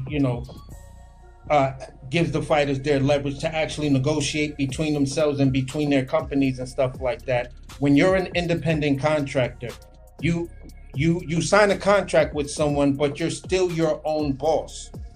There are no bosses above you. And if you do what Jay-Z said, I'm not a businessman, I'm a businessman, and you incorporate yourself, make yourself the LLC, the individual, and then start your promotional company. This is learning the business side. This is what Keyshawn did. This is what Dev did. This is what so many fighters did to learn how to maximize their pay. And so listen, I may not make the most money, but I get money from everywhere, just like the promoters now. But I just don't have the leverage of procuring a network and also finding a venue and being able to ensure that venue.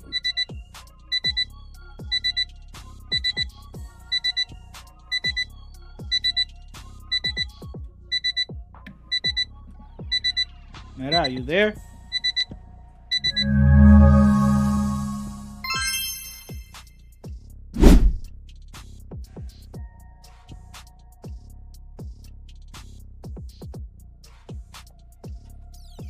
Yeah, I just wanted to let y'all duke it out, making sure that the air was clear. It was a time where I had notes from the previous time where y'all went through, and towards the end, y'all kind of brought it back to the Muhammad Ali Act. I think one of the things that need to be reiterated is that the Muhammad Ali Act came in 2000. You know what I'm saying? And Floyd, he came in at 96, but he experienced a lot of his financial success and the things he was able to do, box office and all that after the act. Y'all went into like the different commissions and things like that when you go overseas and how the Muhammad Ali Act doesn't really cover you in these places.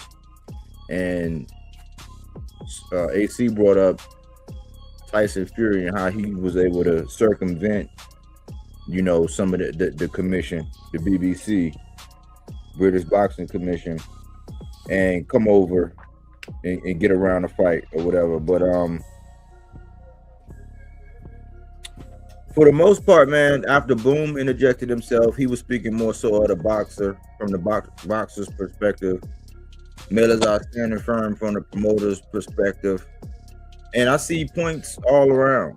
I see how you know boxers have gotten to a point to where they're demanding like outrageous things, like compared to their value, and it's like, man, you get what you negotiate for the most part. Some people lose out on a lot of fights, like the Lonnie B's of the world and things like that. They lose out on a ton of opportunities. Sometimes one because they had too much dog and they weren't managed right early on, and then they find themselves in a standstill, you know, not taking fights, wanting the X amount of money, and it's almost like, well, the market don't dictate that, and that's a harsh reality, man. I hate to say that, but that's the life of a fighter. I see it both ways, and I see how it can be manipulated a little bit when boxers say that the promoters and all them work for us. That's true. You know what I'm saying? But like, it just depends on how people perceive that. Because the budget is for the fighter. The fighter, the one is the one getting in there, getting punched in the head. Somebody like Melazar's stance would be like, but you don't know the business. At some point in time, and it's very rare where they actually, Floyd was able to do it. Tank, he pretty much crossed over, got off of TMT and had his success. Now he's going through some turmoil, but some fighters have, you know, wisened up, and whether it was their skills or their business or their management, I think it's a little bit of all of that as to how they rise and get that level of success, like the level of Tank success, the level of Floyd success, things like that. Both of them in their own rights, two different time eras. You know, they can be compared, but it's two different things to look at. Floyd was like the benchmark in that aspect. Tank, he was just like with all of the crossover and how technology is and all of that, in a market where fans want that action. He provides that action, so he, you know, demands a lot of attention. People come out for him, superstars and all that. I like when you guys tie back into the Muhammad Ali Act. Now I saw it. I went over. I don't want to get too technical in what I saw, but in passing, and you know, in fine little strokes and in the nooks and crannies, y'all touched on those things. This was our first debate. You know what I'm saying? Like, I think we did good, man. I think the message, I can see the pros and cons. We can always, you know, revisit it. But because it is a revision in progress, it's in Congress. And I still got to do some research myself on Zuffa and how all this stuff works. But I did read up on it, man. I appreciate y'all for actually having a debate. I don't know what's y'all final thoughts that y'all want to leave the audience thinking about in regards to the Muhammad Ali Act. After y'all do that shit, we could talk about whatever y'all want. But right, not about the Muhammad Ali Act, because I said what, but in like you can have argument and you can have different opinion for something or thoughts, but you don't have to go to a fight, call people names. You see, you can have different arguments and talk sometimes over whatever, but you see, you don't need to insult nobody or being violent to cross your point. As soon as people get violent, they lose their point. You know, that's what I want to leave the fan base with. Yeah, I'll leave the fans with this.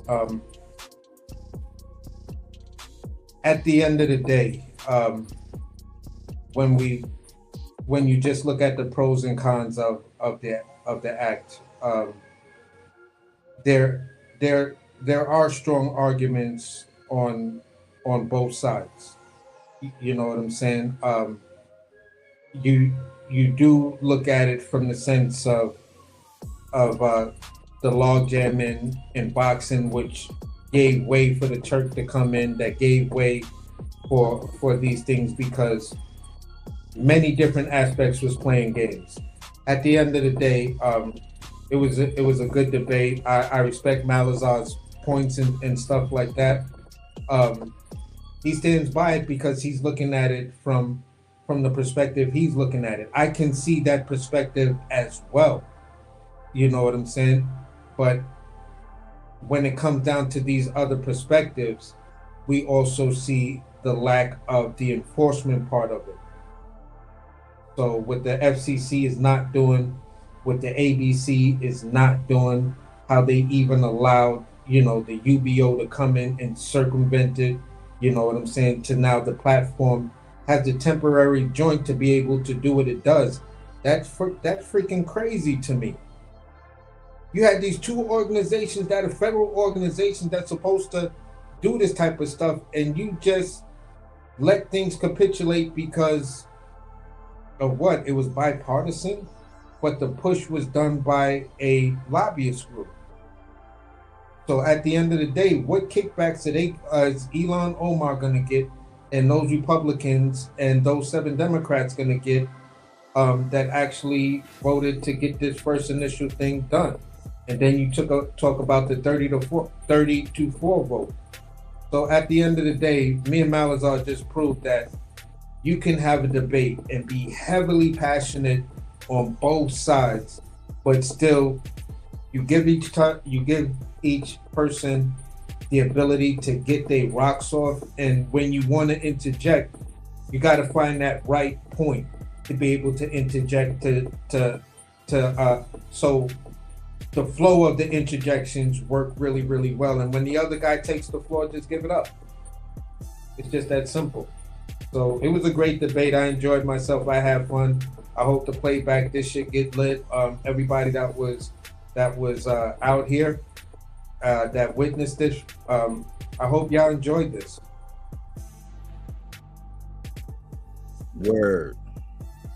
Yeah, it was a classic. It was a classic little debate. I think it went really well, given it was our first time, and we didn't go formal, and make it too, whatever. I think it was pretty smooth, you know what I'm saying? But You think?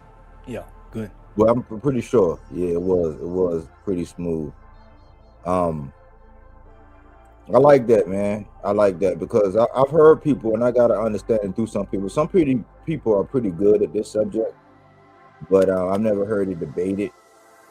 It opens my eyes because I see both sides. I see how, man, it's just like when they say, man, when you say, oh, this fighter's not worth, it's like in basketball and football you can say that, but because there's one man getting punched in the head, you know what I'm saying, could get crippled, could get sent up to the upper room. A lot of boxers take that, like, man, you like that phrase when they said shut up and dribble. Yeah. You know what I'm saying? So I do see that, but then I also see how when Turkey Bag, he came in, he started making fights, and they weren't fights that we asked for, but it's fights that we didn't mind seeing. A couple of them was like, okay, cool, we accept that, but like not really fights that we asked for, but just good fights. He kind of inflated the market and kind of made these guys think, I hear it, and it's like, well, you capitalizing on the time now. I understand it because I try to look at things from both sides. Like as a business owner, I have that hat on, but then I also had a compassion for the fighters and saying, yeah, and how I go to the table and how I do things. I probably could ask a little bit more, be a little bit, drive a harder bargain, but I think I'm reasonable. Some of the stuff I'm seeing out on the market, they're not that reasonable.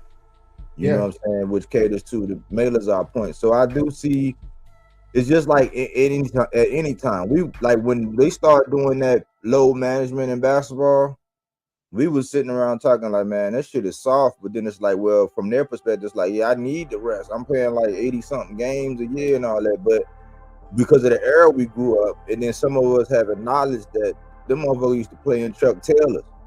You know what I'm saying? And run up and down. It was just as athletic. It was a different ball game, but like, man, like they was just like in fighting. They had to fight. You know what I'm saying? They had to work, they had to fight. It was any smoke, they're gonna get it on. They can get knocked out and be fighting next week, next month. No, they didn't care. So it was a lot of things that was put in place. But then the fighters can get to a point to where, and I think this is what we're seeing now. Last year fights got constipated for whatever reason, but in large part was it was a clog in the pipeline because of what the effects of what somebody else did by inflating the purses of these guys.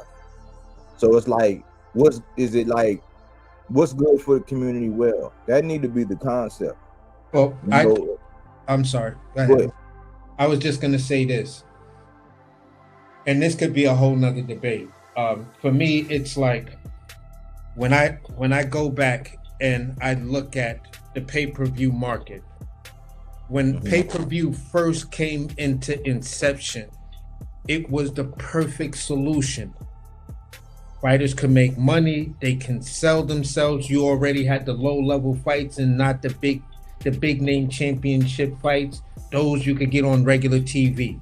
You feel what I'm saying? Or regular cable. You are already paying your cable bill. So when they brought in pay-per-view, it was like, now that these are relegated to the mega fights. You feel what I'm saying? Or some sort of super special occasion type of fight and things like that. So it made sense. Where American boxing, in my opinion, had its turning point is when everything became pay-per-view. You abused the pay-per-view market. And then regular TV was like, we'll still host you, but you got to give us more fights. Right. And this is where the promoters was like, no, why would I give you more fights for free when I can maximize and do these things with these guys on pay-per-view? And everybody was running to play the pay-per-view game. Now when streaming came in, all of these so-called smart businessmen who know the business of boxing missed the opportunity to jump on the streaming platform when it was new, just like they did with pay-per-view. And if they would have jumped on the streaming platform when it was new, guess what? You still can stream the low-level good fights. And now you go back to the original format of these so-called mega big special occasion fights still being on the streaming platform, but now it's still a pay-per-view event. And even when it went to streaming platforms, they still tried to make us pay pay-per-view for the little bullshit joints. And it was just like, see, y'all supposed to be businessmen, and this is why people are not tuning in. Because number one, these are not the fights we're asking for. Number two, we can easily tell that this guy's gonna beat the shit out of this guy. It's just to make these guys look good in a bunch of showcase fights and shit like that, and a bunch of retarded rematches. And you want us to constantly pay for all of that. And that goes to Melazar's point, to where is, he sees it that as the promotional companies was giving us a lot of fights. The fans were seeing it at that time as, so fucking what? It was a lot of fights. We had to pay for so much bullshit.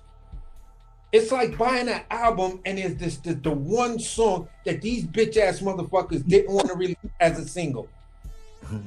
That you could have made more money from the shit just releasing it as a single. The whole LP, don't nobody want to hear that bullshit. 12 songs of garbage. You feel what I'm saying? Go ahead. It's a sweet spot, man. Because I was a little hesitant, like, how is that gonna work? Because I'm like, man, I wasn't thinking about it until I really looked at the Super Bowl model. But imagine boxing is in a place now between Netflix and between, I guess you could say, Paramount, and between who else? Amazon. They're in a position where if they all are working towards making the best fights, like the ones that we asked for, the ones that's just add water, like either it's the green print or some fight that the boxing world been asking for. If they can find that sweet spot in streaming, and we get, dare I say, a Super Bowl, like at least one a quarter from each one of them. So you're talking about three fights that are going to be streamed every month, 3 or more that are going to be streamed every month. Whereas the numbers in the back and in the eyeballs are going to see it because of promotion and sponsors, things, something that somebody spoke to earlier. They'll make it. And boxing will survive. You know what I'm saying? It'll answer everything because the sponsors, the money will be there because sponsors and people that want their product associated with it in whatever shape, form, or fashion, however they getting it through boxing, whatever network it is, whatever deal is there, whatever budget, everybody can get taken care of. So we can get in we can be in this, just to close it out, we can get in, we can find ourselves in a space, just like in a couple of days, 2 days, 2-3 days, we get to see 3 cards on one day, and the day before we get to see another card that's already established, that's a gladiator. We can get that 3 or 4 times a month if they do it right. And it could be through streaming.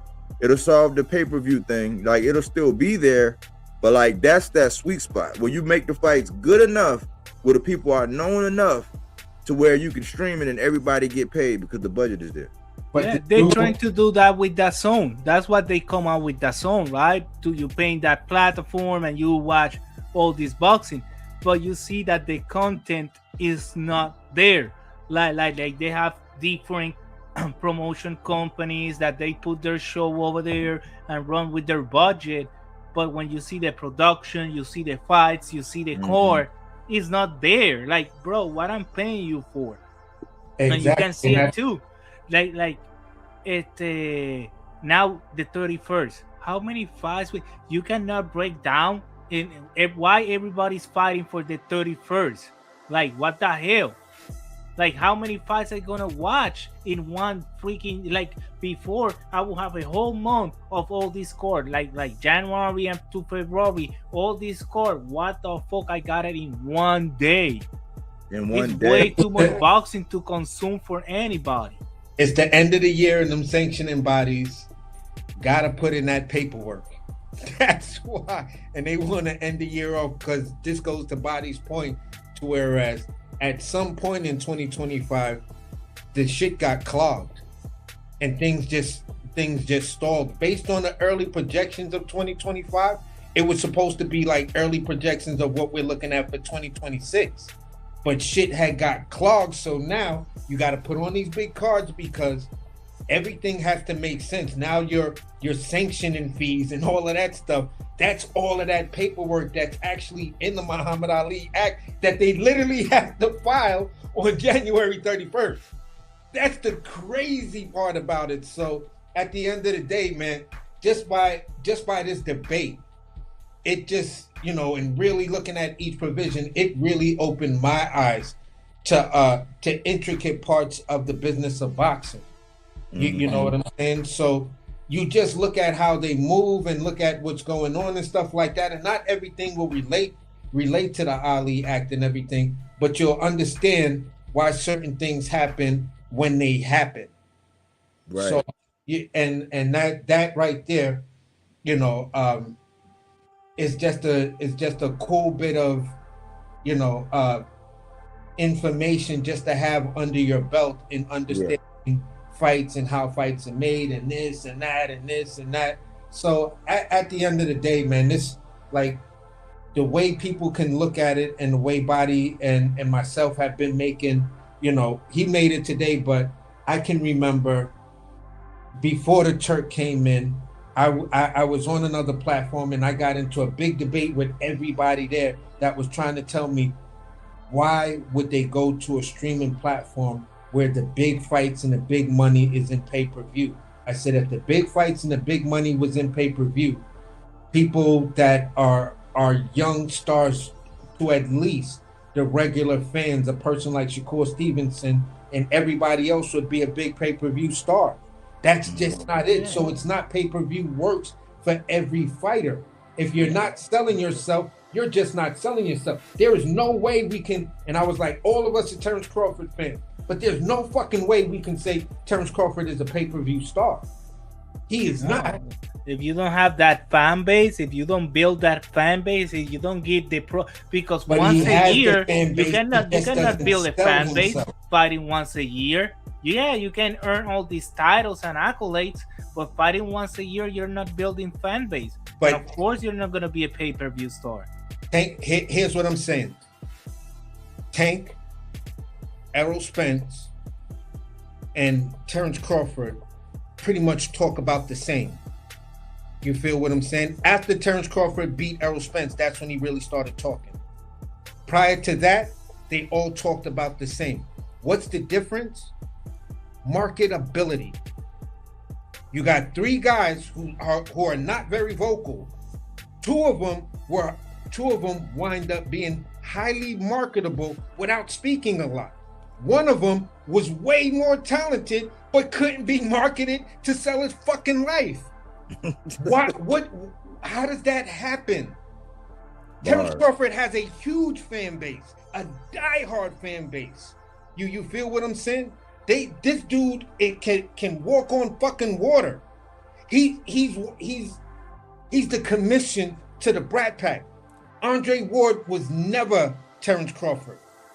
You feel what I'm saying? He's just a legendary fighter who became undisputed, beat some really good guys, but in far as accolades and accomplishments, the champion on the board is Terrence Crawford. Andre Ward is another one of these guys who's super talented, but could not market himself. This is why he went to Rock Nation for the Kovalev fight, to make himself have a name. But it's like we don't care about the accolade. You can hold 4 belts in 3 divisions. If you only fight once a year, it's no way I'm gonna invest time and effort in you. Like yes, you're gonna have a group that's gonna be your fan base, doesn't matter what, but the rest of the world will not gonna. You remember a time with boxer, when you be the champion, you was in every cover magazine, Sport Illustrated, you was doing commercials, you was in TV shows. Since when a freaking heavyweight or a champion, any champion, been in a TV show, in a late night show? When is the last time you saw a champion in the late night show? Why? Because they're not active. They don't want. These niggas don't have personalities. I mean, no. You put Stevenson out there, he's gonna be like this. Thank you. I'm good. Yes. I'm good. Everything's fine. And it's just like, oh my God, this dude's gonna be like pulling teeth or watching water boil. That stuff can be trained, and a bunch of boxers been like that in camera, but they've been active. They fight and they know how to put them. If you're not active and you're not fighting, people are not investing in you. When you look at, for me, I go back and I look at when people like Marvin Hagler was on Gil Noble, Like It Is, and stuff like that. When that show used to come on, or they used to talk to, I forgot the other sports thing, and used to see him and Marvin Hagler be sitting there in the little swivel chairs talking to Dick Cavett or whatever. And you were like, damn, Hagler's like, oh, you feel what I'm saying?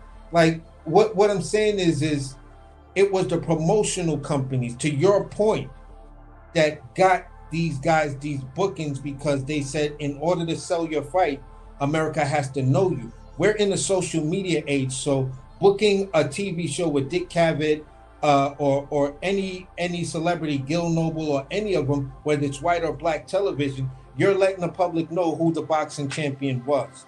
At this stage of the game, that falls completely on the fighter for the most part, because you look at a fighter like Ryan Garcia, he brings an audience with him. He brings a dedicated fan base with him. Same thing with Canelo, same thing with Jake Paul. And I'm not putting Jake Paul in the category of these real professional fighters, but I'm just putting him in the category of saying who's bringing the fans with him, who's bringing the numbers. And it's the same reason why, if you're an artist, you're going to do extremely well. They're going to give you a crazy contract. Biggie got the contract that he had because by the time Bad Boy recognized, they already knew Biggie was the man on the streets in Brooklyn. He was the man because those Easy Mo B albums and beats he was crushing, we was getting those joints straight out of the stock. Easy Mo was selling them right there, or we go to the shack over in Brownsville to get them. So he already came with a fan base. That's why he was the first rapper to get that 6 million. Drake comes along and breaks his record. So the gap between somebody being signed with a huge fan base was Biggie, then Drake.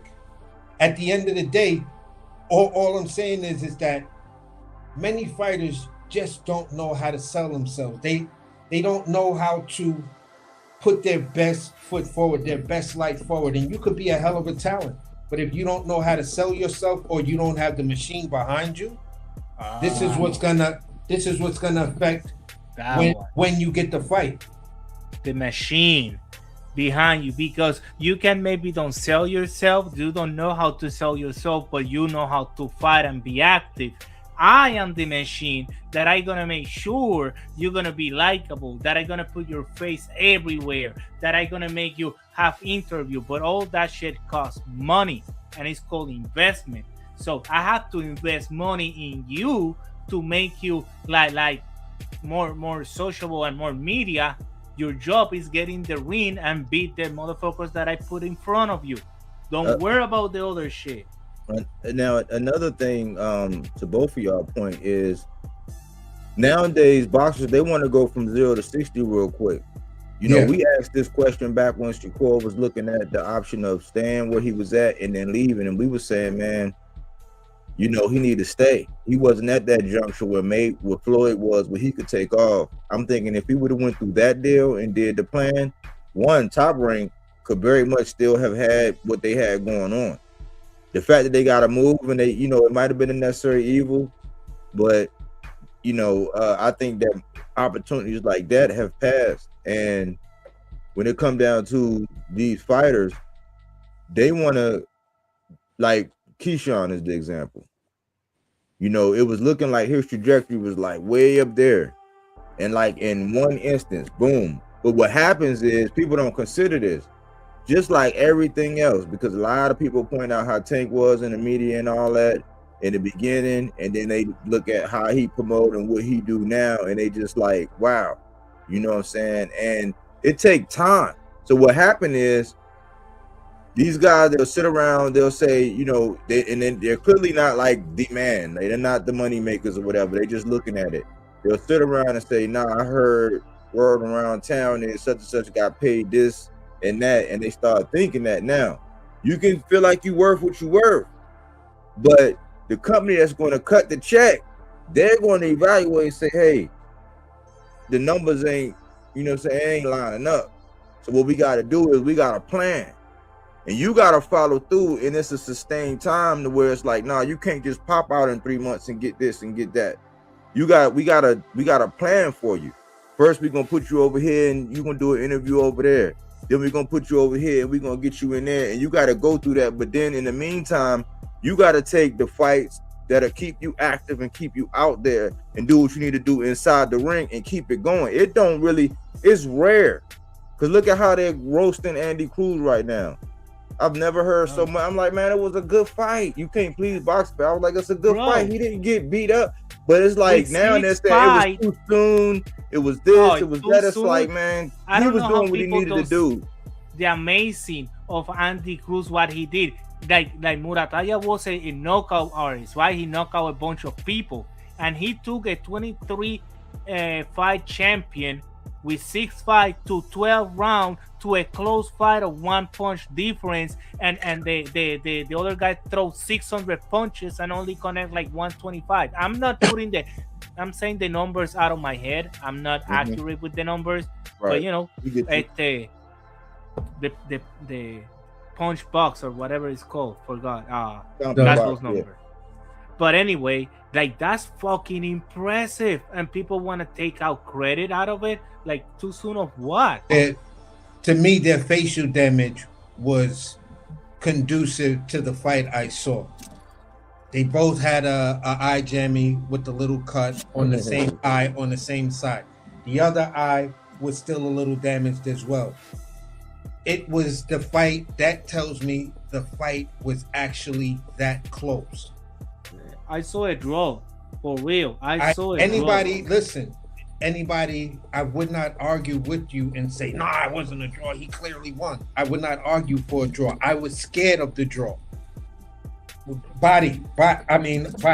Didn't I say, fuck around, that fight might be a draw? It's so close. Yeah. So basically, I saw the path of a draw, but I was just like, got close to the fight, I said, "Yo, I think Mortai is just gonna take it. He gonna slightly edge it out." But I have no issue.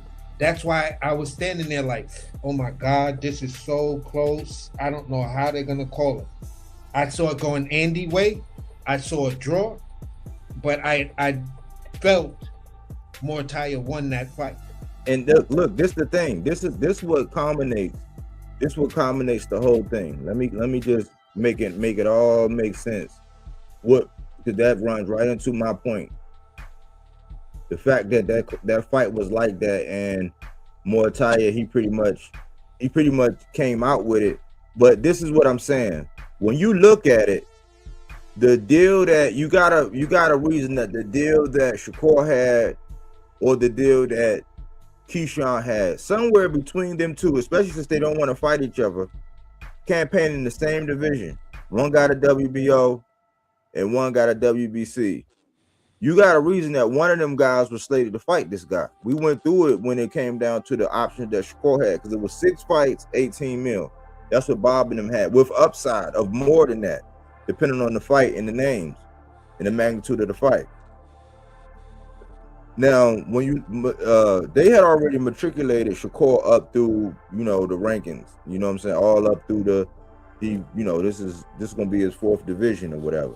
So they had already kind of built him up and got him his title opportunities, got him his unifications, did the triangle thing with Lamont Roach and Jamel Herring and T.O. and all of these guys. They was already like over there doing the triangle stuff, fighting common opponents, Jermaine Ortiz, Lomachenko, doing that, the Navarrates. That's what was going on. When you look at how fast the keys were given to Keyshawn and how high he got, how much of a magnitude, and it was short. It was a short range in time. It wasn't as short as the opportunity that Andy Cruz got, but it was short. Meanwhile, Mortai, he didn't get those opportunities, but what happened? Every time there was a card, he was on a fight, he was putting it down. He was working his way up. He was towing the line and just working his way up. Loma was like, nope, family time, I'm out of here. He fights the eliminator against Abdulayev. He takes that, but every time he was consistent. He wasn't all in the interviews. He wasn't doing all these things. He was just consistent in that ring. So when you look at it and you playing the long game, yeah, Keyshawn, he got a big opportunity, but it's not for a title, and he imploded and lost his strap. Mortai, he chose the frequency thing. He stayed active, kept his nose clean, did what he's supposed to do, fought who he was supposed to fight. You know what I'm saying? I heard he had turned down the initial offer, but I guess they talked some sense into him. He came back to the table and got it on with Andy Cruz in a very close fight. Both of them guys were moved totally different. All 3 of them guys, when you look at Shakur, when you look at Mortai, when you look at Keyshawn, one of them been able to get groomed and whatever. One of them was given the keys to where so fast he was able to pretty much do whatever he wanted. He imploded. Mortai, he was brought along slowly but surely. You know what I'm saying? He was just brought along. And Andy Cruz, people think like was fast, but if you see Murataya have 7-10 round fights, and Andy Cruz have it 6 at that time, right? He got the other ones in 4 rounds and 6 rounds. But he took his time too, like in this 6 fight, and he keep training and doing his thing, fighting the opponents they put in front of him, try to keep up, because Eddie Hearn, I believe that fight in Las Vegas was a big mistake, and because was Sufa right there and they got this budget and shit, they did it there. But I think Mushroom is not good for Eddie, for Andy. I think, let's see, those bids too, I think that was a punishment because they don't want to go to fight in Saudi Arabia. They let the fight go to a bid here, and that's why Eddie bought it so cheap and make it there like a little punishment. Now you get paid less. This is the stuff that I don't like. I think with Andy, they were doing a thing where they were coupling him with Boots, and I think that's good. Like sometimes people be saying, "Oh, you're an undercard fighter," and it's like, well, what else are you supposed to be? Like it's only a couple people. Yo, Andy Cruz and Boots Ennis, those are a good ticker setter. Those are the guys you have to combine in the freaking core, because you're gonna have the people You put it in opening in the big course, not the co-main, so you got more people in the seats before the Yeah. co-main, so the cameras look the place is kind of crowded. You have Andy Cruz, then you got a 5-feeder, and then you got Boots. Bro, that shit sell tickets all the East Coast all day. Those Yeah, two, but what I'm getting at is that happens until you're too big to do it. Like they did it with Bam and Boots, and I'm like, well, that ain't gonna really be too long no. because like Bam, and I was like, so you can do that, right? If you do it right until you're ready to go off on your own. But if the example I keep going back to, because we was talking about marketability and being like and going to the streaming side, I think that the way Mortalia did it and how consistent he was, like the endorsements are going to come. The Oh yes, marketability is there. All he gotta yes. do is keep doing what he doing and have the mindset and just keep doing that. Stay It's busy. slow. It's like it's slow and steady, but it wasn't that slow. It was at a medium pace, but they moved him right, and now he's gonna reap the benefits unless he just totally mess up because he's in a position. He got that IBF. Ain't nobody really gonna be trying to like, especially if you weight bullying. So I think that the move that he made and how he got to where he got to is going to benefit him because he wasn't rushed. It wasn't like a rubber band. You take and pull a rubber band like they did with Keyshawn. They gave him that. He stretched that motherfucker out Imploding. and it popped. Now he going back now, and we got to see. You We know what I'm saw saying? it So I in- think in that the it's Andy interesting Cruz. to follow that along, like how when you look at these guys. I think when he celebrate for the Andy Cruz loss, I think he imploded right there. The pressure he had, like you saw how much pressure was built up in him that when Andy lost, he celebrated like, wow, yeah, like a Super Bowl win or something. Like, Yeah. because that's the pressure. Damn, if he win, I have to fight him. People gonna keep talking shit. Yes, we are, because you haven't defeated him yet, and you have to beat Jermaine Ortiz. That I don't think you can do it right now. So that's one of them unwritten things in boxing that you can do it, but you shouldn't do it. But I got another one. AC, you there? Yeah. But I got another one. This the other one. Is it bad juju to touch the champion's belt? Like if y'all face off and you be like, yeah, that's gonna be mine, and you touch that motherfucker, is that bad juju? Like, is that jinxing or how y'all think? What y'all think about that? I don't know. Maybe sometime for some boxers, yeah. Like your belt, if it's yours, you should not let nobody touch it. Just you. Doesn't matter if it's a guy who's gonna interview or something. If you let other people touch it, I think that bring bad juju. Or you have, one guy that holds that title when you walk inside the ring, but that's it. I think in that, but I was not gonna let another contender touch my belt. Are you crazy? I will freaking punch you in the face. Damn. I'm kind of with Melaza on this one because, for me, just this era started doing it. Like if fighters back in the day tried to touch another fighter's belt, that shit was mayhem. Like, how fucking dare you try to touch my belt? You gotta beat me to touch this motherfucker. I'm not gonna let you touch it and be like, yeah, that's the only time you're gonna get to feel it. So I'm a little bit mixed. I'm more offended by the fighters who let fighters touch their belt and stuff like that without popping off. You feel what I'm saying? So I'm very old school on that, but I'm trying to turn the page and saying that, okay, I guess that's what these fighters do nowadays, especially when you're thinking you're facing a weak champion. You put your hand on the belt and let them know, yeah, I'm about to take this shit. Word.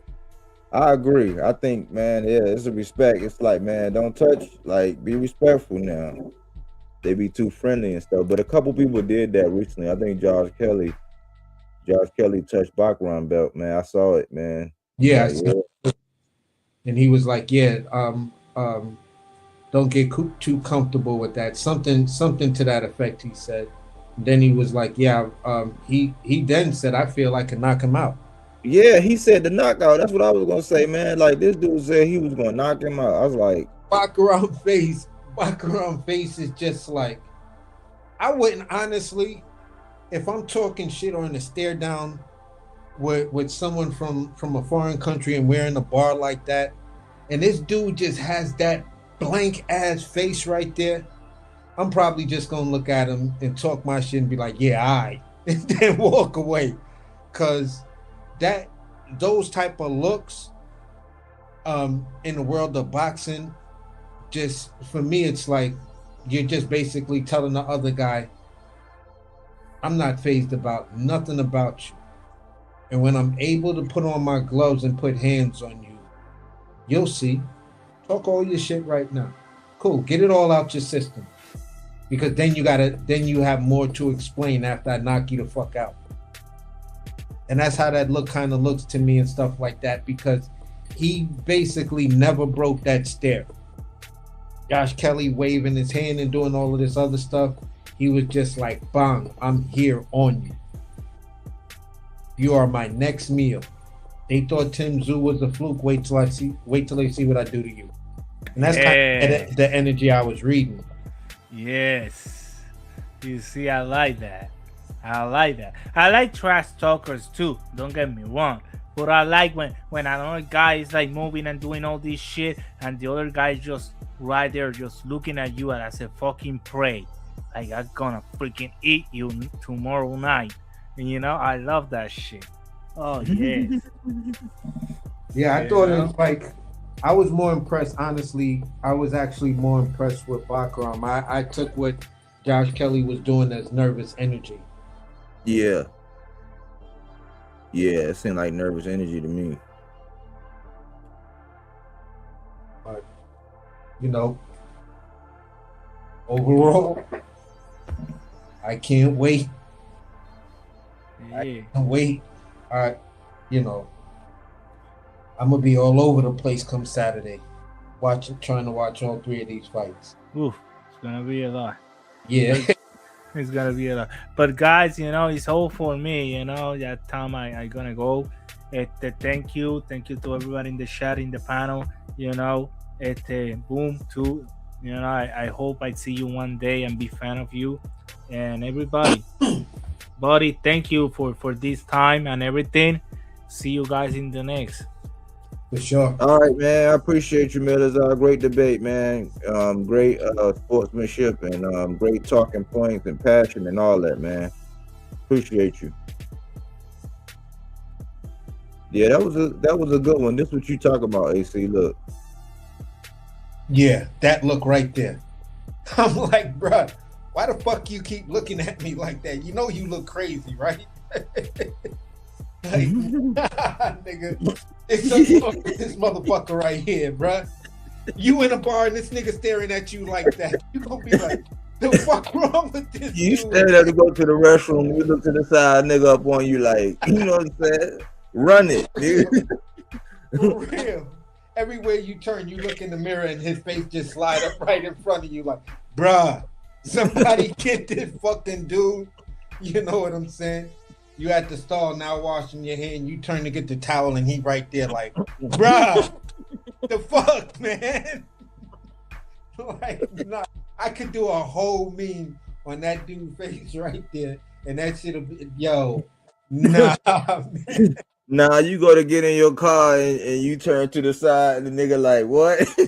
right there, like, bruh, what the fuck, homie? man? I can get my car. For real, man. Like, nah, go take a shower the next morning. You open it, like, bruh, what the fuck, man? He all wet, just dripping with water, but still got that same face. Like, nah, man. Like I said, bro, that face right there, I was like, nope. Some European dudes stare at me like that, don't even speak English, don't really. I'm out. I'm like, not. You go in the closet to go get you a little chef coat, and the nigga step out like, what, nigga? Turn around while you're just like right there, like, nigga. Bruh, I gotta go cook right now, man. The fuck you doing in my restaurant? For real, man. Like, I'm not, bruh. Like, I could just, man. I don't know about that one. That shit is funny and scary at the same time. But AC, man, and I'm gonna close out on this, man. Let me ask you this though, bro. It is so funny to me. I seen a piece by a respectable channel, man. I seen a piece yesterday, and I'm just like, bruh. They sitting up there talking about, yeah, they would be rooting for Josh Kelly to win this fight. Oh. And I said, and they went through, and I'm like, they took the political stance, and I'm like, bro, knock it off, man. Like, that is not a good look, man. I don't know how, the way I see it. And their reasoning was, well, if Eddie already got him signed, then yeah, I want that fight. Yeah, I want him to win. I want this, because then he'll beat that guy, whatever. But I'm like, bro, it's two things. One, Josh Kelly already been stopped before. Yep. By David Avenesian. So what credit will Boots? People gonna, if they gonna be hindsight of 2020, if that is to come to pass, they gonna say, well, he was already stopped by David Avenesian. It didn't matter that Avenesian had just got stopped by Bud. So he had one fight in between. And then he got stopped. You know what I'm saying? Like, so that's one. But then the whole elephant in the room is that if Josh Kelly win, he gonna have the IBF. It's still gonna be a 10-pound rehydration. Yeah. And you asked that age-old question, which hit harder? I'm thinking it gotta be Baccarat, man, because they're not even. I'm like, it makes no sense, and just me having that conversation, it makes me look like I'm taking the anti-stance. I'm just like, no, I see X-ray, I see right through that shit. Like, what the fuck, man? Like, that's not the energy we want to, like, it's like, what's wrong? Nobody stopped Baccarat. You could say he was overhyped for what he did to Tim Tszyu. But the same thing, the same argument that people say when they be like, oh, well, Richardson, he ducked Subriel, but he beat the guy who beat Subriel. They don't give him credit for that. Yeah. You know what I'm saying? They don't give him credit for that. So it's just, I mean, if I actually saw that, the type of troublemaker I am, I probably would have went, and if I could comment in the thing, I would have probably just been writing over and over again. So you're good with Josh Kelly winning so we can get the Boots versus Josh Kelly fight? And then someone would have said, yeah, that makes sense. Then I would have cooked them because you already fell in my trap. Then why couldn't Boots then directly fight Baccarat? they're gonna say, oh, he wanted Boot. I mean, he wanted Virgil. You feel what I'm saying? And then you're gonna bring me into that loop right there. So no matter how many times I cut it off, you're still gonna come back and put another fight there. Then you're gonna tell us, no, it was Lubin. Then he wanted the Virgil fight. Then it was Lubin.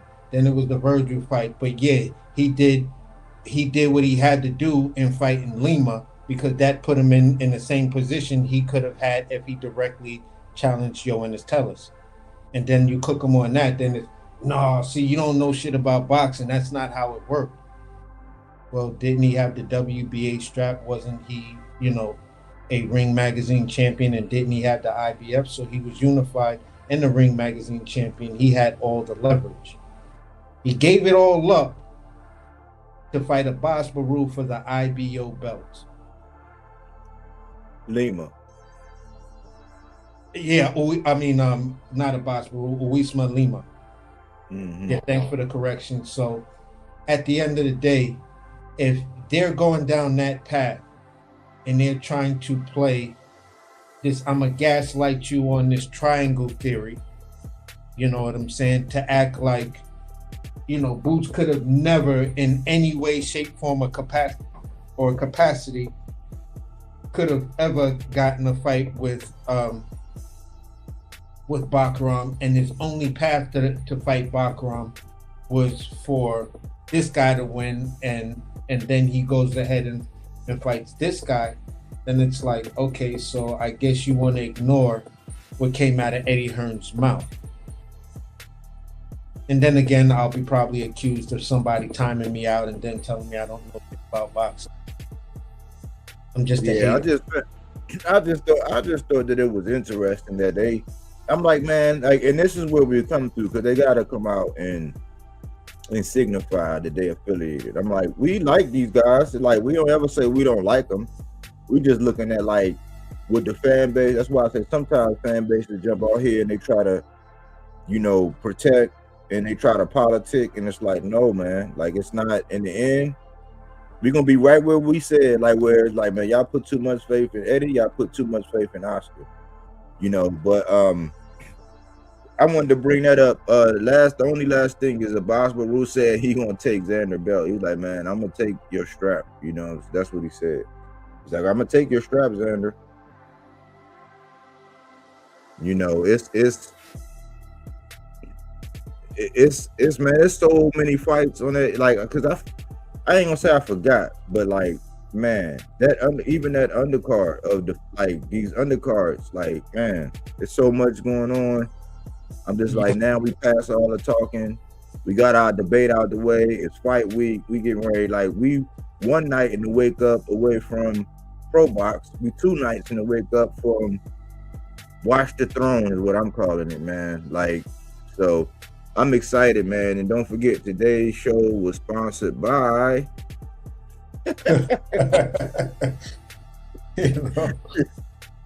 So shout out to my sponsor.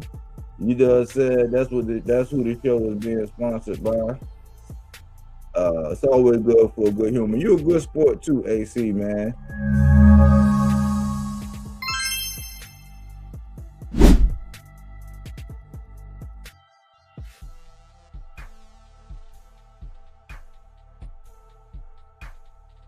It's always much appreciated, man. Your contributions to the channel are greatly appreciated, man. You defended yourself like a gentleman and a scholar, man.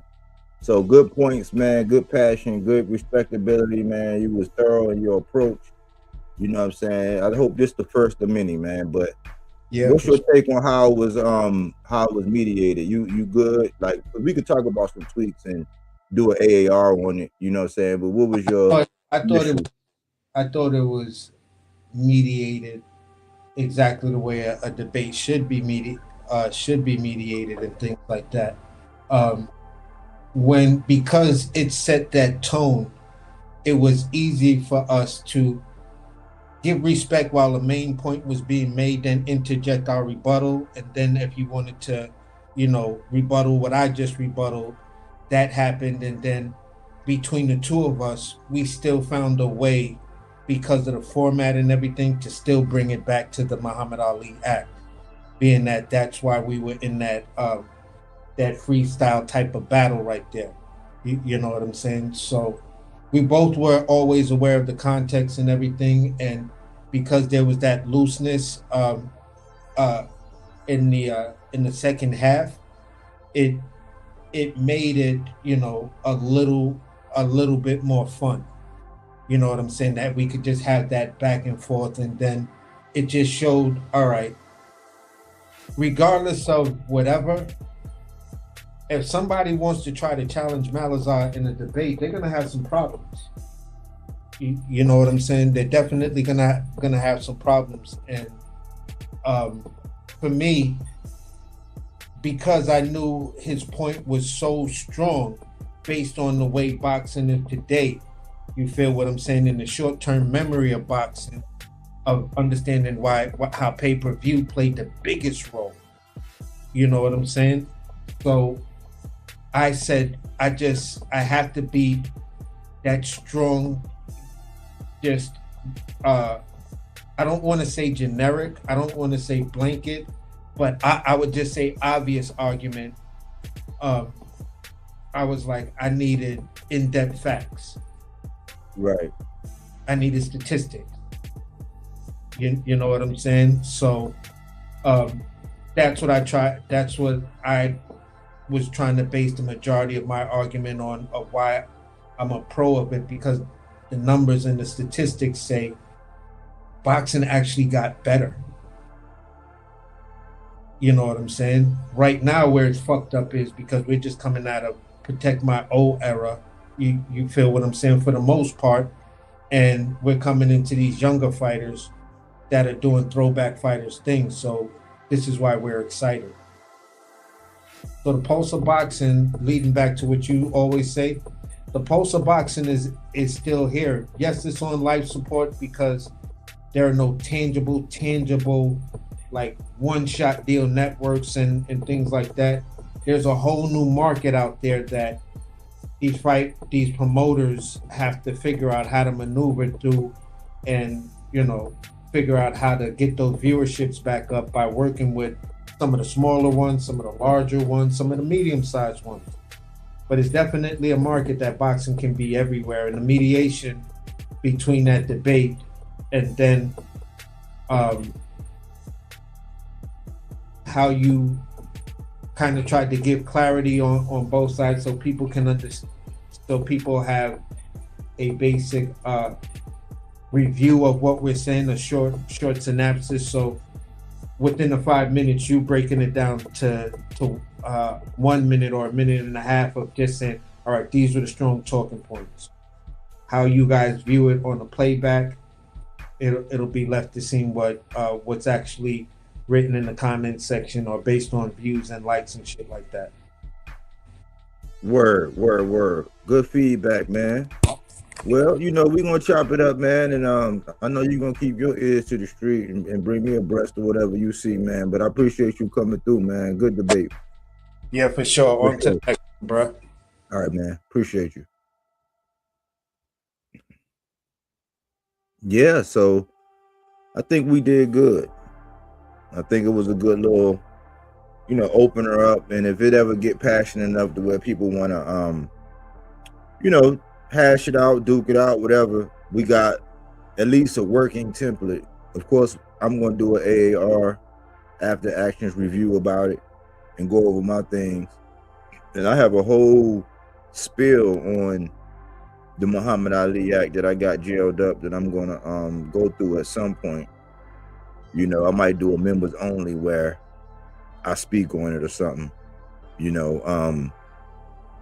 But yeah, we need to have these kind of conversations so we can understand, different perspectives on it. We can understand it from the boxer's perspective. Shout out to Boom. You know what I'm saying? He looking to go pro.